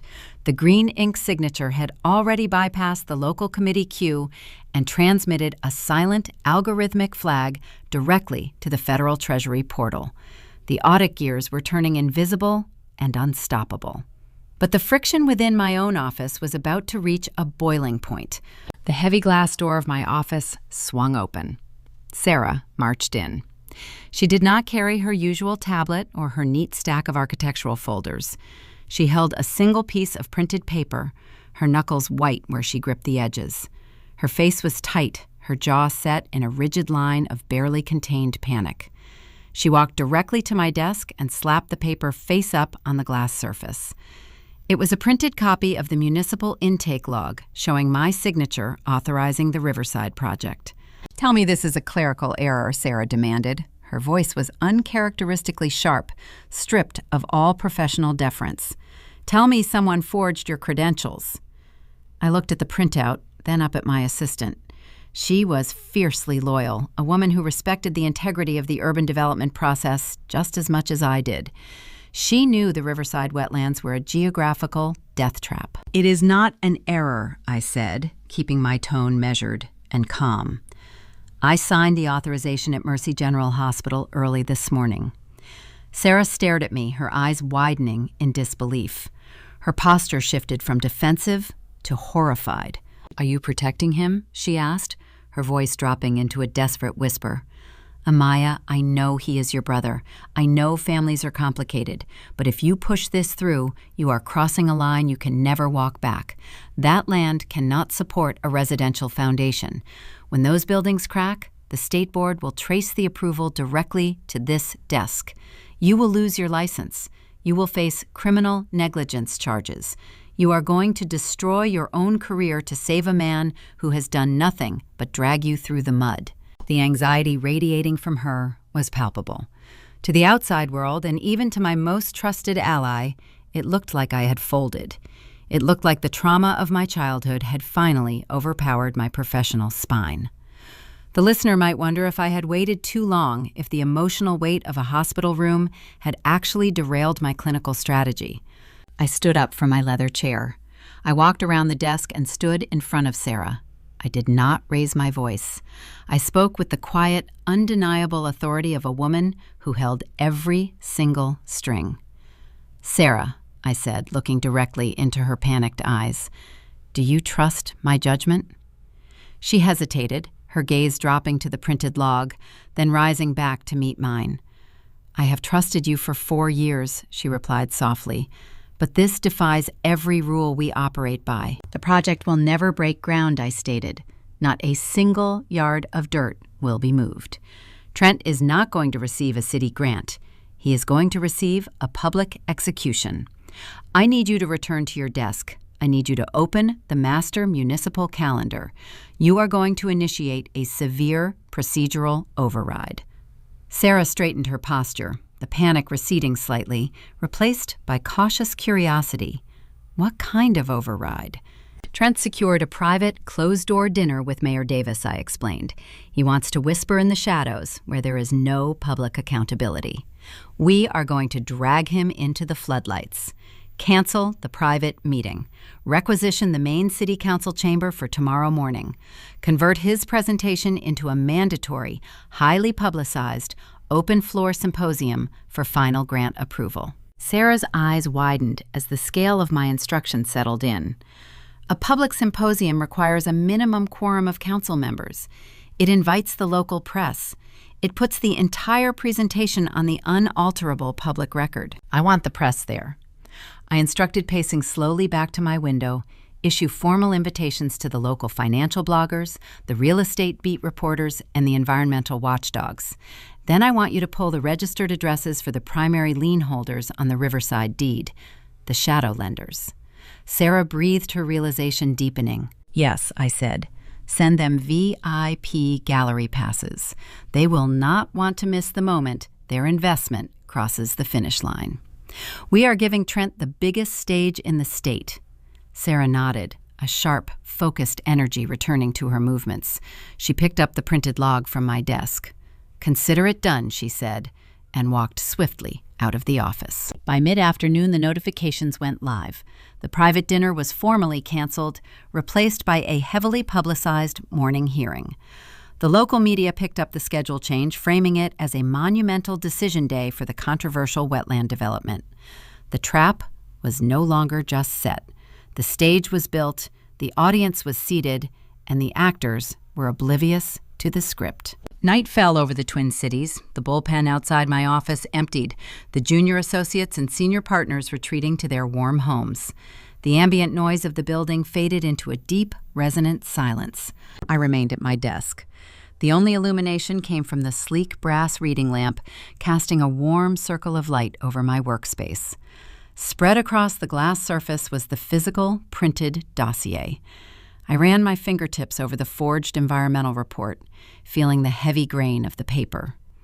I reviewed the decrypted steganography logs, proving the blueprints were stolen. I traced the routing numbers on the bounced bribery checks. I sat alone in the quiet warmth of my empire. A profound contrast washed over me. I remembered the biting frozen air of the garage. I remembered the taste of cold starches and the feeling of absolute isolation. My family had designed a life where I was meant to stay hidden, in the dark, surviving on their discarded scraps. Tomorrow, I was going to stand in the brightest room in the city and strip them of everything they valued. At 10 o'clock, my phone screen illuminated, breaking the darkness. The device vibrated once against the glass desk. I picked it up. A new text message from Trent. He was riding the high of his fabricated victory. He had seen the schedule change. He believed the public hearing was a coronation, a grand ceremony designed to celebrate his genius and my submission. His arrogance bled through the digital text. "I always win," the message read. "You finally learned your place. I will destroy you at the hearing tomorrow." I stared at the glowing letters. He still believed we were playing by the rules of our childhood. He thought a loud voice and a cruel threat secured his dominance. He did not realize that the girl he used to bully was dead, replaced by an architect who had spent the last decade studying structural collapse. I did not type a reply. I did not offer a witty retort. I pressed the power button on the side of the device. The screen went black, plunging the office back into quiet shadows. I gathered my devastating files, slid them into a leather portfolio, and walked out into the winter night. The dawn was coming, and with it, the final reckoning. The morning of the hearing arrived with the sky the color of crushed slate. Snow fell over Minneapolis in thick, heavy flakes, accumulating on the frozen sidewalks and obscuring the sharp edges of the downtown architecture. I woke up at 5 o'clock. The quiet rhythm of my morning routine felt distinctly different today. I was not preparing for a standard municipal debate. I was preparing for a public execution. I stood in the center of my bedroom and dressed with the meticulous precision of a soldier inspecting their gear. I chose a tailored charcoal blazer, the exact same jacket I wore during the coffee shop ambush. It was structured with sharp, clean lines. The heavy wool fabric felt like physical armor. Underneath it, I wore a crisp white silk blouse and tailored trousers. I fastened a simple silver watch to my left wrist. I wore no other jewelry. I did not need accessories to broadcast authority. Before leaving my apartment, I paused in front of the full-length mirror mounted in my hallway. The silence of the high-rise enveloped me. I looked at my reflection. For a fleeting second, the polished executive blurred. Behind my eyes, I saw a terrified 14-year-old girl shivering in an uninsulated garage. I saw a child wearing a coat 3 sizes too small, staring blankly at a rusted workbench, wondering why she was fundamentally unworthy of a warm dining room. I held the memory, letting the bitter cold of it wash over me one final time. I acknowledged the pain she had endured. Then I exhaled a slow, deliberate breath. The scared child vanished. The woman staring back at me was a legally untouchable architect who controlled the skyline of a major American city. The past was no longer a cage. It was the foundation of an empire. I turned away from the mirror and walked to the kitchen island. My leather portfolio sat on the polished granite counter. Inside that slim case rested the receipts. The digital forensics report from Elias verifying Kelsey's cyber extortion. The printed municipal logs proving my provisional green ink signature had triggered a federal audit. The banking records exposing Trent's bounced bribery checks. And finally, the encrypted USB drive containing the decryption keys to reveal the invisible watermarks woven into his stolen presentation. Every piece of paper was a nail. I was carrying the hammer. I drove through the heavy snow toward the municipal district. City Hall is a towering monument built of carved granite and heavy oak doors. It is designed to make the average citizen feel small. I bypassed the public entrance and drove down the ramp into the secure subterranean garage. I parked in the spot marked with my title. The cold air inside the concrete structure bit at my cheeks as I walked toward the private elevator reserved for city officials. When the steel doors parted on the 3rd floor, the ambient noise of the building hit me like a physical wave. The corridor leading to the main council chamber was buzzing with chaotic energy. Local journalists milled about holding digital recorders and heavy cameras. Junior city clerks scurried past carrying stacks of agendas. The atmosphere was charged with the specific kind of electricity that precedes a major political showdown. I walked down the hallway, my heels clicking sharply against the marble floor. I did not speak to the press. I offered brief, polite nods to the council members I passed. I pushed open the heavy oak doors and entered the main chamber. The room was vast. Vaulted mahogany ceilings arched high above rows of polished wooden pews. The public seating area was entirely packed. Every seat was taken, and people stood along the back walls. I scanned the front rows. The seating assignments communicated the exact hierarchy of the impending disaster. Trent stood near the center aisle. He wore a flashy navy blue suit with a wide lapel, a garment chosen to project aggressive dominance. He was laughing, tossing his head back in a display of supreme confidence. Surrounding him was a tight cluster of men who did not look like standard municipal investors. They wore dark overcoats and carried themselves with a rigid, tense posture. They did not smile. They observed the room with cold, calculating eyes. These were the shadow lenders, the hard money syndicate who held the debt on the Riverside project. They had come to watch their investment cross the finish line. Sitting in the very first pew, directly behind the podium, were Linda and Kelsey. Linda wore a stiff beige twin set and pearls. She clutched a designer handbag resting on her knees. Kelsey sat next to her, constantly adjusting the angle of her smartphone, recording short video clips of the crowded room for her internet followers. As I walked down the side aisle toward the elevated dais, Linda caught my eye. Her polite, public smile vanished.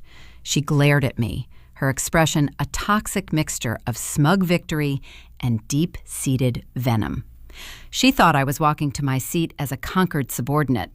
She thought the hospital theater production had broken my spine. I did not break my stride. I offered her a slow, chilling smile and kept walking. The front of the chamber was dominated by a raised, semicircular platform. The Planning Commission and the City Council sat above the public, their microphones curving gracefully over dark wooden desks. I ascended the brief flight of stairs and took my assigned seat. I placed my leather portfolio on the desk in front of me. A moment later, a side door opened, and Mayor Davis walked onto the dais. The low hum of conversations in the room immediately quieted. The mayor took his seat in the center chair directly to my right. He adjusted his glasses and leaned over, covering his microphone with his left hand. The press pool is larger than usual today. Amaya, he murmured. His tone strictly professional, but carrying a note of inquiry. This Riverside development has generated significant friction. Are we prepared for the final review? The documentation is entirely comprehensive, sir, I replied softly, keeping my eyes fixed on the podium below. The public record will reflect the precise nature of the proposal. The mayor nodded, satisfied with my assurance. He tapped his gavel against the wooden block twice. The sharp crack echoed through the chamber, bringing the room to absolute silence. This special session of the Minneapolis City Council is now called to order, the mayor announced, his voice projecting through the primary speakers. We are here to review the final grant petition for the residential development known as Riverside Estates. The primary contractor may approach the podium and present the environmental sustainability metrics. Down on the floor, Trent broke away from his circle of menacing creditors. He straightened his tie, puffed out his chest, and swaggered up the center aisle. He stepped behind the wooden podium and adjusted the microphone. In his right hand, he held a small black digital clicker. We had arrived exactly at the moment where the story began. The microphone let out a high, thin squeal of feedback. Trent tapped the mic twice, cleared his throat, and flashed his varsity quarterback smile. Behind him, the massive digital projector hummed to life, illuminating the screen with the title page of the Stolen Wetland Development proposal. Trent looked up from his notes. His eyes traveled past the press pool, past the council members, and locked directly onto my face. He offered a slow, deliberate wink. He was standing at the pinnacle of his fabricated empire. He believed he was invincible. He was about to pitch a legacy built entirely on stolen paper. And I was holding the match. Thank you, Mr. Mayor and members of the City Council, Trent began, his voice echoing through the vaulted chamber. He pressed the small black device in his hand. The colossal screens mounted behind the dais flickered to life. A breathtaking high-definition rendering filled the displays. It showcased a sprawling luxury condominium complex nestled seamlessly into lush green topography. Glass balconies reflected artificial sunlight. Pedestrian walkways wove through manicured parks. It was a masterpiece of urban design. It was also my exact proprietary architectural draft, stolen from a secure server mere days ago. Trent stepped away from the wooden podium, adopting the casual pacing of a tech visionary. He did not look at his notes. He had memorized a script designed to manipulate the emotional currents of the room. Riverside Estates is not merely a residential footprint, he declared, gesturing broadly toward the projected image. It is a commitment to the future of Minneapolis. In my family, we were taught that true value comes from what you build for the next generation. We believe in roots. We believe in honoring the foundation of our community. I sat back in my leather chair listening to him weave a fiction constructed from hollow buzzwords. He spoke of honoring foundations, yet he spent his youth forcing his sister to eat cold scraps in a freezing garage to preserve his own comfort. He spoke of roots while attempting to pave over a delicate wetland ecosystem. He was a salesman, hawking a hollow shell. He paused, letting the soaring rhetoric settle over the audience. Then he turned his body, angling his posture directly toward my seat on the elevated platform. The charming smile hardened into a patronizing smirk. Now I recognize that visionary projects can sometimes intimidate the regulatory sector. Trent continued, his tone dripping with condescension. I know the bureaucrats sitting behind tall desks often struggle to grasp the complex engineering required to bring a dream of this magnitude to life. They see red tape. We see potential. I am here today to assure the Council that every single metric has been rigorously calculated. The science is flawless. He clicked the remote one final time, bringing up a slide titled Executive Summary. He returned to the podium and rested his hands on the polished wood. Thank you for your time. The public seating area erupted into polite applause. In the front row, Linda beamed with radiant pride, clapping her hands together, her chin raised high. Kelsey angled her phone to capture her brother's triumphant posture. In the middle section, the shadow lenders exchanged approving glances, calculating their impending returns. Trent had delivered a flawless theatrical performance. The applause died down, replaced by the hushed anticipation of the procedural review. Mayor Davis adjusted his microphone. "Thank you, Mr. White," the mayor said, his voice neutral and authoritative. "We will now open the floor for commission inquiry." The mayor turned his head, looking directly at me. "Director White," he stated, ensuring the public record captured the transition. "As the chief advisor for the Eastern District, I yield the primary questioning to you." The acoustics in the chamber shifted. The low murmur of the crowd ceased entirely. The silence became a heavy, physical presence in the room. Trent stood at the podium, his weight shifted onto one leg, projecting an aura of untouchable confidence. He believed the hard part was over. He believed I would ask a few perfunctory questions, stamp his approval, and surrender to his dominance. I reached forward and pressed the circular button on the base of my microphone. A small red indicator light illuminated. "Mr. White," I began.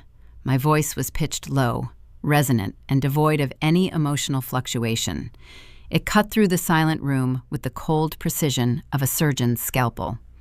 "Your presentation outlines a towering residential structure on the Riverside parcel. You stated the science is flawless." Trent offered a slight mocking nod. "It is, Director." "Please direct our attention to Appendix 4, Section B," I instructed. "The hydrostatic pressure mitigation strategy."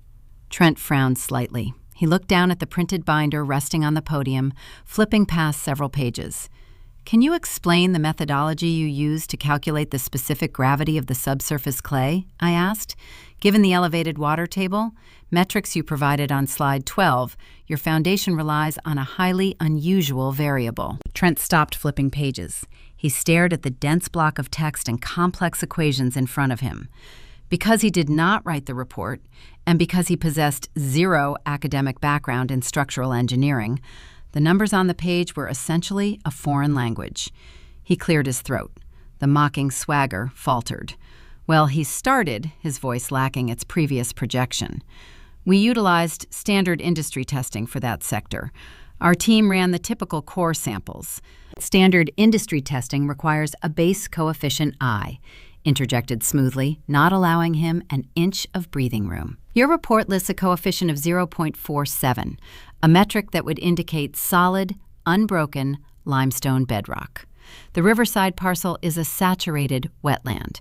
If you pour foundation concrete using that specific variable, the entire structure will fracture and sink within 6 months." A low murmur rippled through the press pool. I kept my eyes locked on him. "Did you run the soil density algorithms yourself, Mr. White?" I asked, "or did you extrapolate that flawed data from an external source?" A bead of sweat formed at Trent's temple, catching the bright glare of the overhead lighting. He gripped the edges of the wooden podium. His knuckles paled under the strain. He was standing in front of the most powerful politicians and investors in the state, and he was drowning in real time. The engineering team handled the localized variables, he stammered, his confident cadence shattering into fragmented defensive bursts. I oversee the macro vision, the overall design. The macro vision relies on structural integrity, I countered seamlessly. Let us move to the retaining wall load capacities. Page 42. You cite a tensile strength requirement that ignores the frost heave metrics common to Minnesota winters. Explain the mathematical justification for reducing the steel reinforcement by 30%. Trent opened his mouth, but no sound emerged. He swallowed hard. His eyes darted frantically across the unreadable text in his binder. The silence stretched excruciating and profound. In the front row, Linda's radiant smile vanished, replaced by a tight mask of confusion and rising panic. In the middle rows, the dark-suited men from the Shadow Syndicate stopped leaning back. They sat up straight, their postures turning rigid and hostile. They were watching their golden goose choke on his own presentation. I do not have the raw data sheets in front of me, Trent finally choked out, wiping his damp forehead with the back of his hand. I would need to consult my lead engineer to give you the granular specifics. You stand before this council claiming flawless science, yet you cannot verify the fundamental mathematics keeping your buildings from collapsing into the mud, I stated. My words rang like hammer strikes against an anvil. Trent looked at me. His eyes were wide, stripped of every defense mechanism he had ever relied upon. The bully was gone. In his place stood a terrified, hollow fraud, pleading for a lifeline. Mayor Davis leaned over his desk. He covered his microphone with his left hand, shielding our conversation from the public broadcast feed. He looked at the sweating contractor, then turned his silver-framed glasses toward me. Are you sure? Amaya the mayor whispered, his tone grave and cautious. Once you show this, there is no going back. I did not blink. I did not look away from the podium. I thought about the bitter chill of the winter garage. I thought about the chipped glass dish. I thought about the extortion video threatening my career. I placed my right index finger on the smooth plastic of my laptop keyboard, resting it gently upon the enter key. I am sure, I replied softly to the mayor. I leaned back into my microphone. The red light glowed bright against the dark wood of the dais. Let us look at the true foundation of your proposal, Mr. White, I announced. I pressed the key. The digital command left my laptop and bypassed the local network, interfacing directly with the master projection system. The 3 colossal displays suspended behind the council dais flickered. The high-definition renderings of lush green parks and gleaming glass balconies distorted for a fraction of a second. The pixels fragmented, tearing the beautiful illusion apart. Then the decryption script executed its final line of code. A bold crimson overlay materialized across every single slide in the presentation. The text stretched diagonally from the bottom left corner to the top right. The words burned bright red against the white backgrounds and the green digital trees. Proprietary property of White Urban Development. The silence in the chamber shattered. A collective intake of breath rippled through the wooden pews. It was the sound of 300 people simultaneously realizing they were witnessing a monumental catastrophe. Camera shutters began clicking in rapid succession, a staccato rhythm of exposure, capturing the undeniable evidence projected on the 50-foot screens. Local journalists leaned forward in their seats, their pens flying across notepads. They recognized the sudden shift. This was no longer a mundane zoning review. It was the public exposure of a corporate crime. I kept my voice steady, letting the microphone amplify my words over the rising murmur of the crowd. The document you submitted to this council, Mr. White, is not your original work, I stated. My tone was clinical, detached, and devoid of any sibling affection. It is a proprietary sustainability model drafted by my firm for an entirely different topographical sector.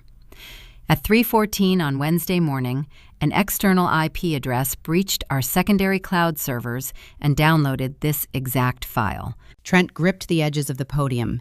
His knuckles resembled polished bone. The confident aura he carried into the room evaporated, leaving a terrified man staring at the undeniable proof of his own theft. He swallowed hard, his Adam's apple bobbing against his tight collar. "You stripped our title page." I continued the cadence of my speech, matching the steady beat of a metronome. "You substituted your corporate logo and you attempted to present our intellectual property as your own. In doing so, you committed corporate espionage and violated the Computer Fraud and Abuse Act." Trent leaned toward his microphone. His voice emerged as a frantic, raspy whisper, stripped of all its previous theatrical projection. "This is a misunderstanding," he stammered, offering a weak, forced chuckle that died instantly in the cold air of the room. "Amaya, come on, we shared files. It is just a clerical error, a mix-up between family members. We operate in the same industry." He was trying to shrink the scale of the disaster. He wanted the room to view this as a petty domestic squabble, a minor administrative oversight between a brother and a sister. "Federal wire fraud is not a sibling rivalry," I countered. My words severed his final lifeline. "You did not share files. You hired a cybercriminal to break into a secure network because your original environmental report was a fabricated document. It bore the forged signature of an engineer whose license was revoked 3 years ago due to severe dementia." The murmurs in the gallery evolved into a distinct hum of shock. Mayor Davis sat beside me, his posture rigid. He was watching the execution with the quiet, profound realization of a politician who had just dodged a career-ending bullet. If he had endorsed this project, the ensuing scandal would have ended his tenure. I picked up the printed municipal intake log from my desk and held it up for the room to see. "You believed you secured a victory when I signed your provisional intake form at Mercy General Hospital," I said. "You assumed the authorization would slide your fraudulent proposal past the regulatory committee. You failed to understand municipal administrative codes." Trent stared at the paper in my hand. His chest heaved. He was struggling to pull oxygen into his lungs. "I signed that document using a specific provisional green ink," I explained to the silent chamber. "That ink classification bypasses the local review board and triggers an automatic, unavoidable financial audit by the federal treasury. Over the past 48 hours, investigators have dissected your corporate ledgers. The trap was not just about the blueprints. The blueprints were the bait to get him to the podium. The audit was the steel jaw snapping shut around his ankles. The audit exposed the bounce checks you routed to a known compromised city inspector to secure your initial permits," I declared, driving the final nails into his coffin. "It also exposed the deep, catastrophic debt you owe to unlicensed shadow syndicates. You do not possess the capital to build a shed, let alone a $20 million residential complex. Your entire enterprise is an illusion, constructed on bribery, theft, and forgery." I shifted my gaze from the sweating contractor at the podium to the middle rows of the gallery. The tight cluster of dark-suited men had stopped sitting quietly. They stood up in unison. Their faces were carved in stone, their eyes locked onto Trent with lethal, predatory intent. The men who operated outside the law, the men who broke legs instead of checking credit scores, realized they had been conned. Their investment capital was gone, vaporized by the hubris of a desperate fool. Trent saw the movement in the gallery out of the corner of his eye. He looked over his shoulder. The last remaining drops of blood drained from his face, leaving his skin a sickly, translucent gray. He was trapped in a brightly lit room, pinned between impending federal incarceration and the violent retribution of his private creditors. There was no exit. There was no charm or varsity smile that could fix the math on the screens behind him. All his life, whenever Trent failed, he looked to one person to shield him from the consequences. He looked to the woman who bought his stolen test answers and fed his sister cold scraps to ensure his comfort. Trent turned his head toward the front row, his eyes searching frantically for Linda. He looked at our mother with the pathetic, pleading expression of a lost child. He wanted her to save him. The emotional climax of the room shifted rapidly from the podium to the pews. The structural trap had snapped shut with flawless mechanical precision. Trent was destroyed. But the toxic root of the family dynamic still sat in the front row, refusing to accept the reality of the new hierarchy. The calculated destruction of the Golden Boy was about to ignite a desperate, chaotic explosion from the woman who created him. Trent looked at our mother, his silent plea hanging in the cold air of the chamber. He was waiting for the safety net that had always caught his failures. For 30 years, Linda had rewritten reality to suit his needs. If he failed a high school class, the teacher held a grudge. If he crashed a vehicle, the road conditions were treacherous. But she could not rewrite the glowing crimson text projected on the 50-foot screens behind him. She could not intimidate the federal auditors or the shadow lenders standing in the gallery. Her illusion of control was fracturing in real time. I watched her hands. They gripped the leather handles of her designer purse so tightly her knuckles turned pale yellow. Her breathing turned shallow and rapid. The polite beige twin set she wore suddenly looked absurd, a flimsy costume, failing to hide the rising panic underneath. She was a woman who required unwavering obedience to maintain her self-worth.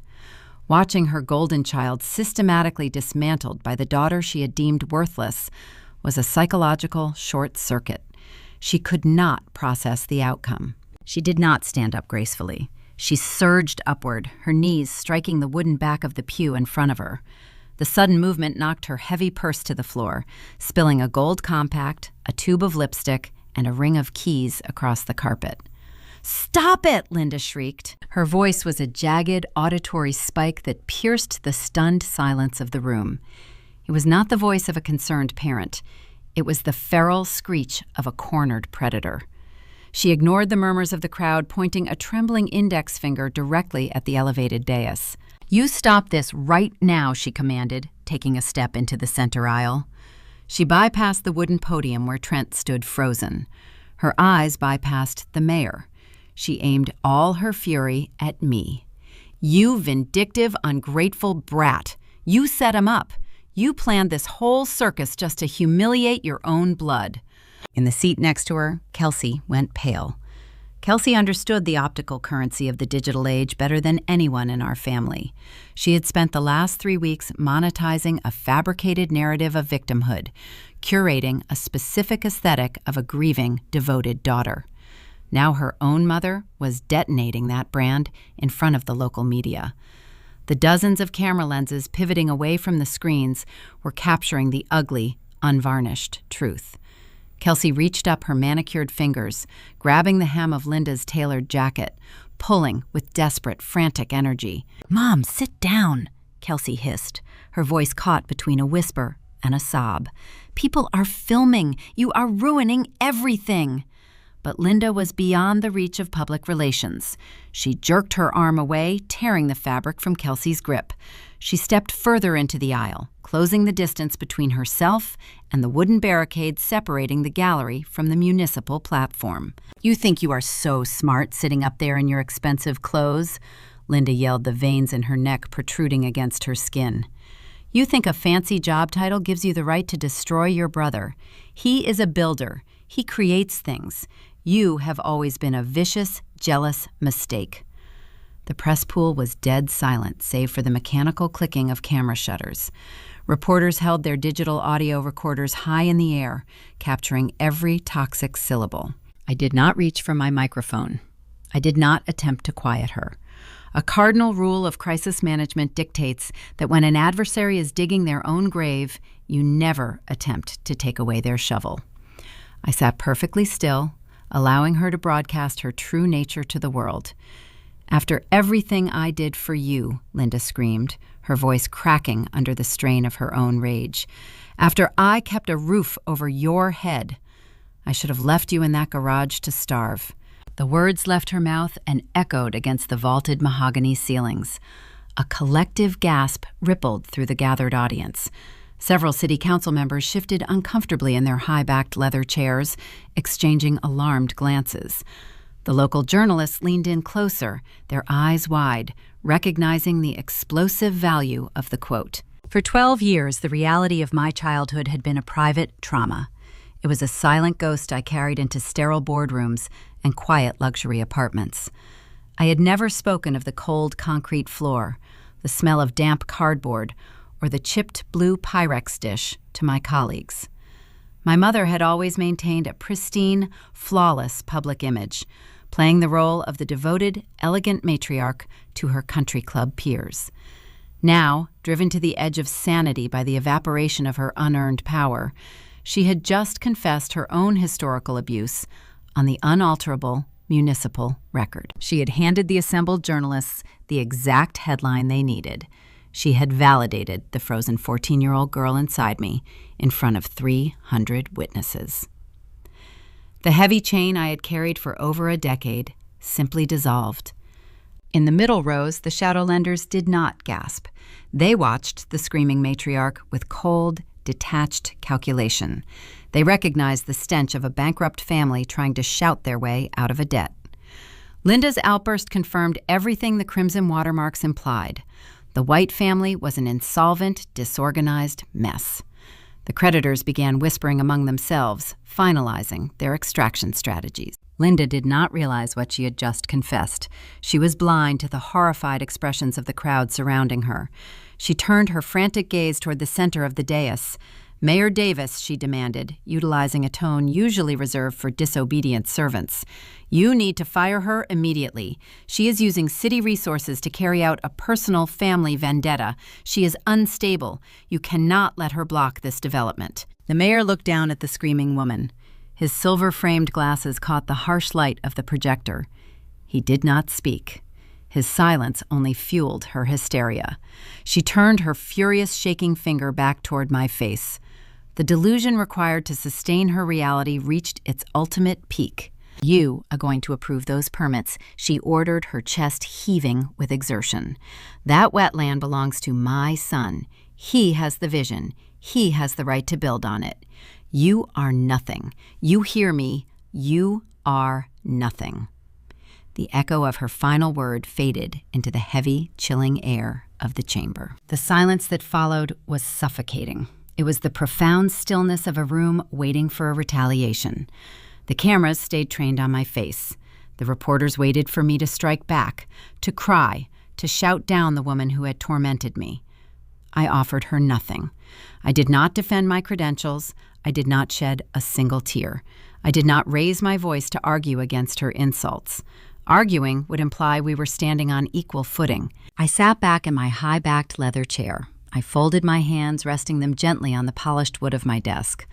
I looked down at Linda, observing her the way a scientist observes a volatile chemical reaction safely contained behind reinforced glass. Her face was flushed, dark red. Her chest rose and fell in jagged, frantic breaths. She had fired every weapon in her arsenal, and none of them had left a single scratch on my armor. I slowly turned my head to the right. I met the steady gaze of Mayor Davis. The seasoned politician understood the exact nature of the theater unfolding before him. He recognized the opening I had created. He knew the structural trap was locked. The emotional mask was shattered, and only one final piece of the puzzle remained hidden from the public eye. Mayor Davis reached forward and grasped the flexible neck of his microphone.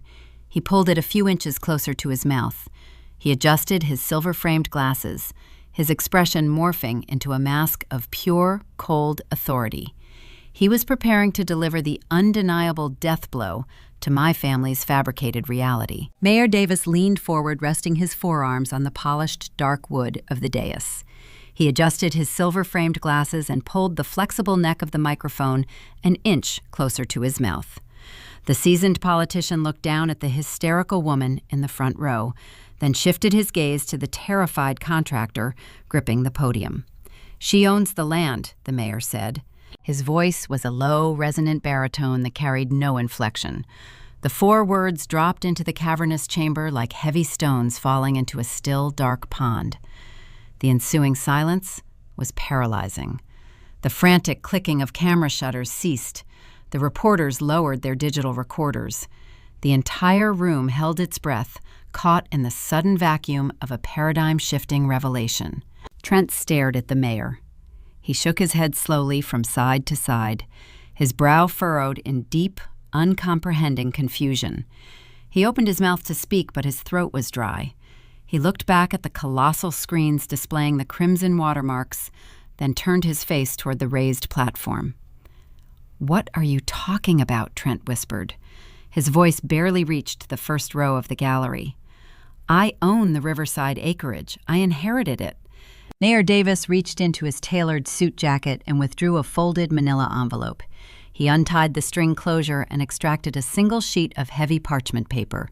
It bore the raised embossed seal of the county clerk and a notarized signature stamp. "You inherited the parcel 10 years ago," the mayor corrected, holding the document up for the chamber to witness.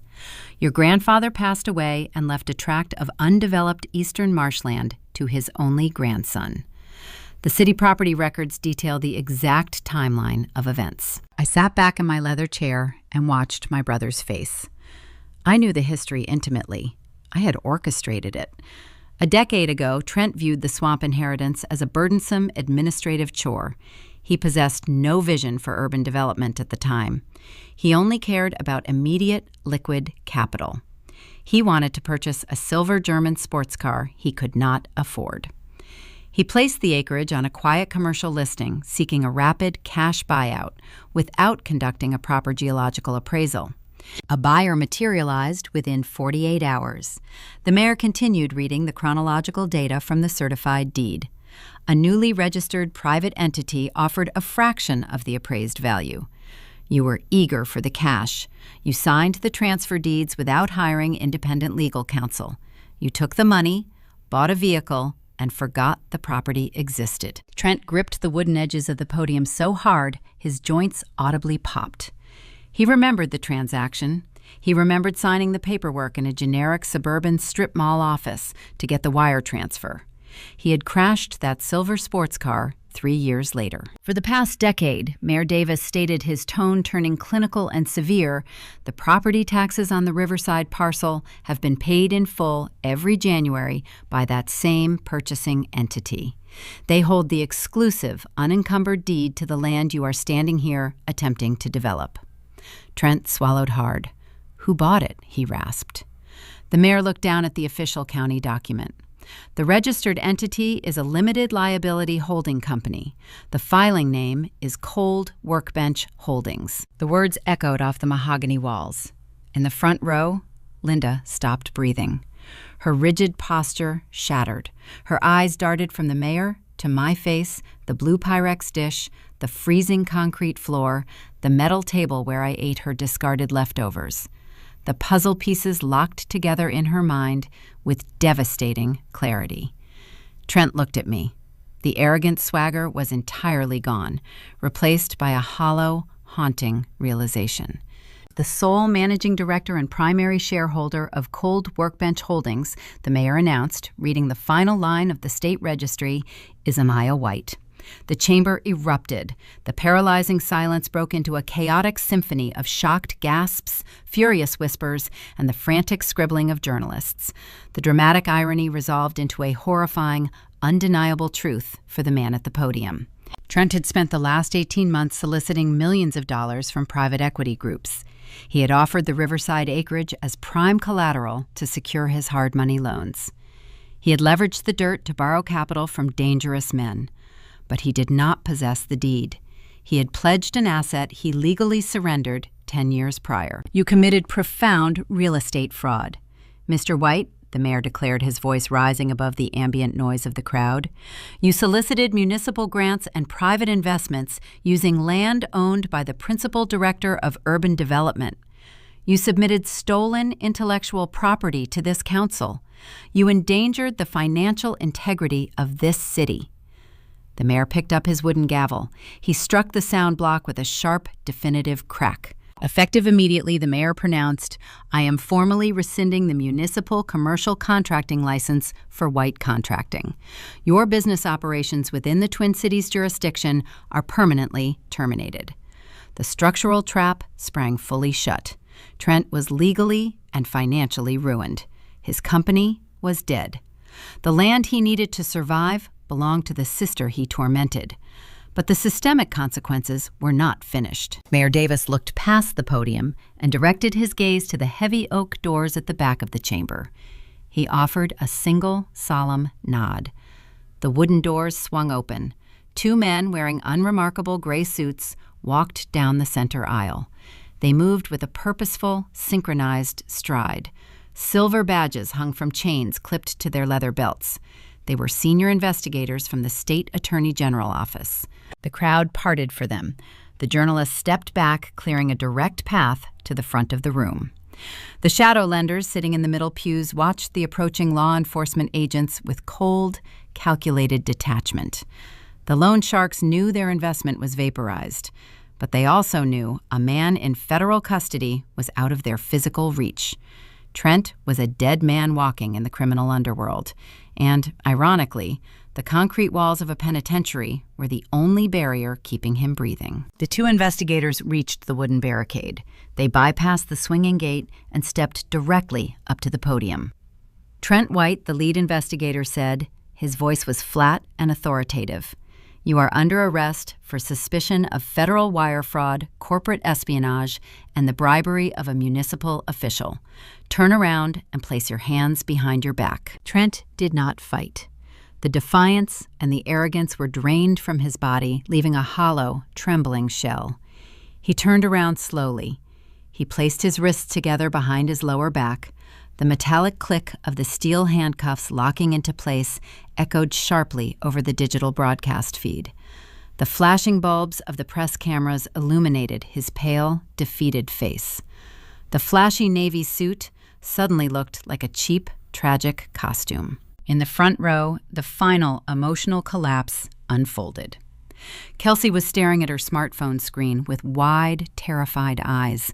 She was frantically deleting her social media accounts, erasing the extortion videos and the staged shopping photos, realizing her digital proximity to a federal fraud investigation would invite immediate subpoenas. Her influencer career died in the span of 30 seconds. Linda could not stand. The strength left her legs. She dropped heavily into the wooden pew. The stiff beige twinset crumpled around her shoulders. Her chest heaved in a rapid, hyperventilating wheeze. The matriarch, who demanded unquestioning obedience, realized she possessed zero authority. She watched her golden boy, the son she had insulated from every consequence, marched up the center aisle in steel restraints. She turned her head and looked up at the elevated dais. Her face was streaked with ruined makeup. The venom and the hatred were replaced by a pathetic, desperate terror. Amaya Linda whispered. Her voice was a fragile, broken rasp. "Please." She was begging for a rescue. She wanted the daughter she had starved to throw a lifeline to a sinking ship. She wanted the unconditional familial loyalty she had actively destroyed. I looked down at the broken woman in the front row. I felt no pity. I felt no lingering anger. I felt the profound, clean emptiness of absolute closure. I reached forward and pressed the circular button on the base of my microphone. The glowing red indicator light turned off, severing my connection to the public broadcast. I gathered the digital forensics reports, the green ink audit logs, and the decryption keys. I slid the documents neatly into my leather portfolio and secured the brass clasp. I stood up from my high-backed chair. I smoothed the front of my tailored charcoal blazer. I offered a brief, respectful nod to Mayor Davis. I walked down the short flight of carpeted stairs descending from the Planning Commission platform. My heels clicked a steady, rhythmic beat against the floor. I reached the ground level and turned toward the center aisle. I walked directly past the front row. I passed within inches of Linda's trembling, outstretched hand. I did not break my stride. I did not turn my head. I did not offer her a single word of comfort or condemnation. I walked out of the crowded chamber, leaving the ruins of my family behind me, and stepped into the quiet, cool air of the hallway. The heavy oak doors of the City Hall chamber closed behind me, sealing the chaos and the screaming inside. I walked down the long marble corridor toward the private elevators, the sound of my footsteps echoing in the quiet space. I did not feel a rush of adrenaline. I did not feel the sudden euphoric high that cinema trains us to expect after a victory. I felt the steady, rhythmic heartbeat of a woman who had just finished auditing a severely flawed blueprint. I stepped into the elevator, pressed the button for the subterranean garage, and watched the floor indicator descend. The legal system moves with the slow, grinding momentum of a glacial shift. It lacks the rapid, fiery drama of a television courtroom, but its structural weight crushes everything caught beneath it. Over the next 8 months, the Twin Cities experienced the spring thaw and the humid onset of summer. While the ice melted from the Mississippi River, the federal prosecutors meticulously dismantled my brother's fabricated empire. Trent did not take his case to trial. Defense attorneys recognize a losing battle when a prosecutor hands them a dossier containing green ink municipal audit logs, decrypted digital watermarks, and recorded IP server breaches. Confronted with a mountain of unalterable paper evidence, Trent accepted a plea agreement to avoid the maximum statutory penalties. The judge sentenced him to 72 months in a state penitentiary. There is a distinct, undeniable poetry in the architecture of the penal system. The facility where Trent now resides is constructed of poured concrete and reinforced steel. He spends 23 hours a day in a holding cell that measures roughly 9 feet wide by 18 feet deep. It is the exact square footage of a standard single-car garage. When the heavy steel door slides shut and the deadbolt engages with a loud metallic clack, Trent sits on a rigid metal cot bolted to the wall. He stares at the gray concrete floor. He listens to the muffled sounds of the inmates in the adjacent blocks. He experiences the same claustrophobic isolation he once deemed appropriate for his 12-year-old sister. The symmetry of his confinement is a flawless architectural echo. The state provides him with 3 warm meals a day, which is significantly more grace than he ever extended to me. While Trent learned to navigate the rigid hierarchy of a cell block, the fallout from his hubris eradicated the remainder of the family structure. The shadow lenders, the dark-suited men who sat in the middle pews during the council hearing, did not forgive the debt. They were private equity syndicates, operating on the fringes of the law, and they possessed teams of ruthless civil litigators dedicated to asset recovery. Since Trent's corporate accounts were frozen and seized by federal authorities, the creditors traced the flow of his initial startup capital. They targeted his primary financial sponsors. They targeted Linda. The ensuing civil lawsuits drained my mother of every resource she possessed. The bank foreclosed on the pristine suburban home where she had curated her illusion of superiority. The property went to a public liquidation auction. Movers carried the heavy mahogany dining table out the front door and loaded it into a generic box truck. The kitchen cabinets were emptied. I often wonder if the chipped blue Pyrex dish was packed into a cardboard box or simply thrown into a municipal dumpster. Linda and Kelsey now reside in a cramped 2-bedroom apartment in a low-income housing block on the industrial outskirts of the city. The walls are paper-thin. The floors are cheap peeling linoleum. There are no vaulted ceilings or grand staircases to photograph. The environment matches their internal reality. Kelsey faced her own specific brand of ruin. The digital forensics report compiled by Elias was handed over to the Cybercrimes Division of the State Police. Cyber extortion is a felony offense. To avoid serving time alongside her brother, Kelsey surrendered her digital footprint. The terms of her probation mandate a permanent ban from operating public social media channels. Her ring light was sold to pay mounting legal fees. The curated lifestyle influencer brand she built on fabricated victimhood was deleted from the internet. She currently works a minimum wage retail job, standing under harsh fluorescent lights in a warehouse break room, entirely invisible to the world she tried to manipulate. The toxic ecosystem they created has been leveled, the ground salted, so nothing can ever grow there again. On a bright Tuesday afternoon in early September, I stood under the open sky. The air was crisp, carrying the scent of sweetgrass and fresh water. I was not standing in a boardroom or a courthouse. I was standing on the eastern edge of the Riverside parcel. There were no earth movers idling on the horizon. There were no concrete foundations poured into the mud. Instead, elevated wooden boardwalks wound gracefully through the tall reeds. Red-winged blackbirds darted through the cattails, and the natural water table reflected the pale blue sky. Mayor Davis stood beside me holding a pair of ceremonial brass scissors. A small crowd of local conservationists and community leaders gathered around a stone monument at the entrance of the trail. The mayor cut the thick green ribbon, officially opening the space to the public. He stepped back, allowing the crowd to read the bronze plaque bolted to the stone. The engraved letters captured the sunlight. The Cold Workbench Conservation Park. I traced my fingers over the raised bronze lettering. The name of the holding company was now a permanent fixture on the Minneapolis map. I stood on the very wetlands my family had tried to pave over, breathing in the clean air of the empire I had built with my own 2 hands. The memory of the freezing garage surfaced in my mind one final time. I felt the ghost of the cold concrete beneath my boots. I remembered the taste of the congealed leftovers and the sound of the deadbolt locking me in the dark.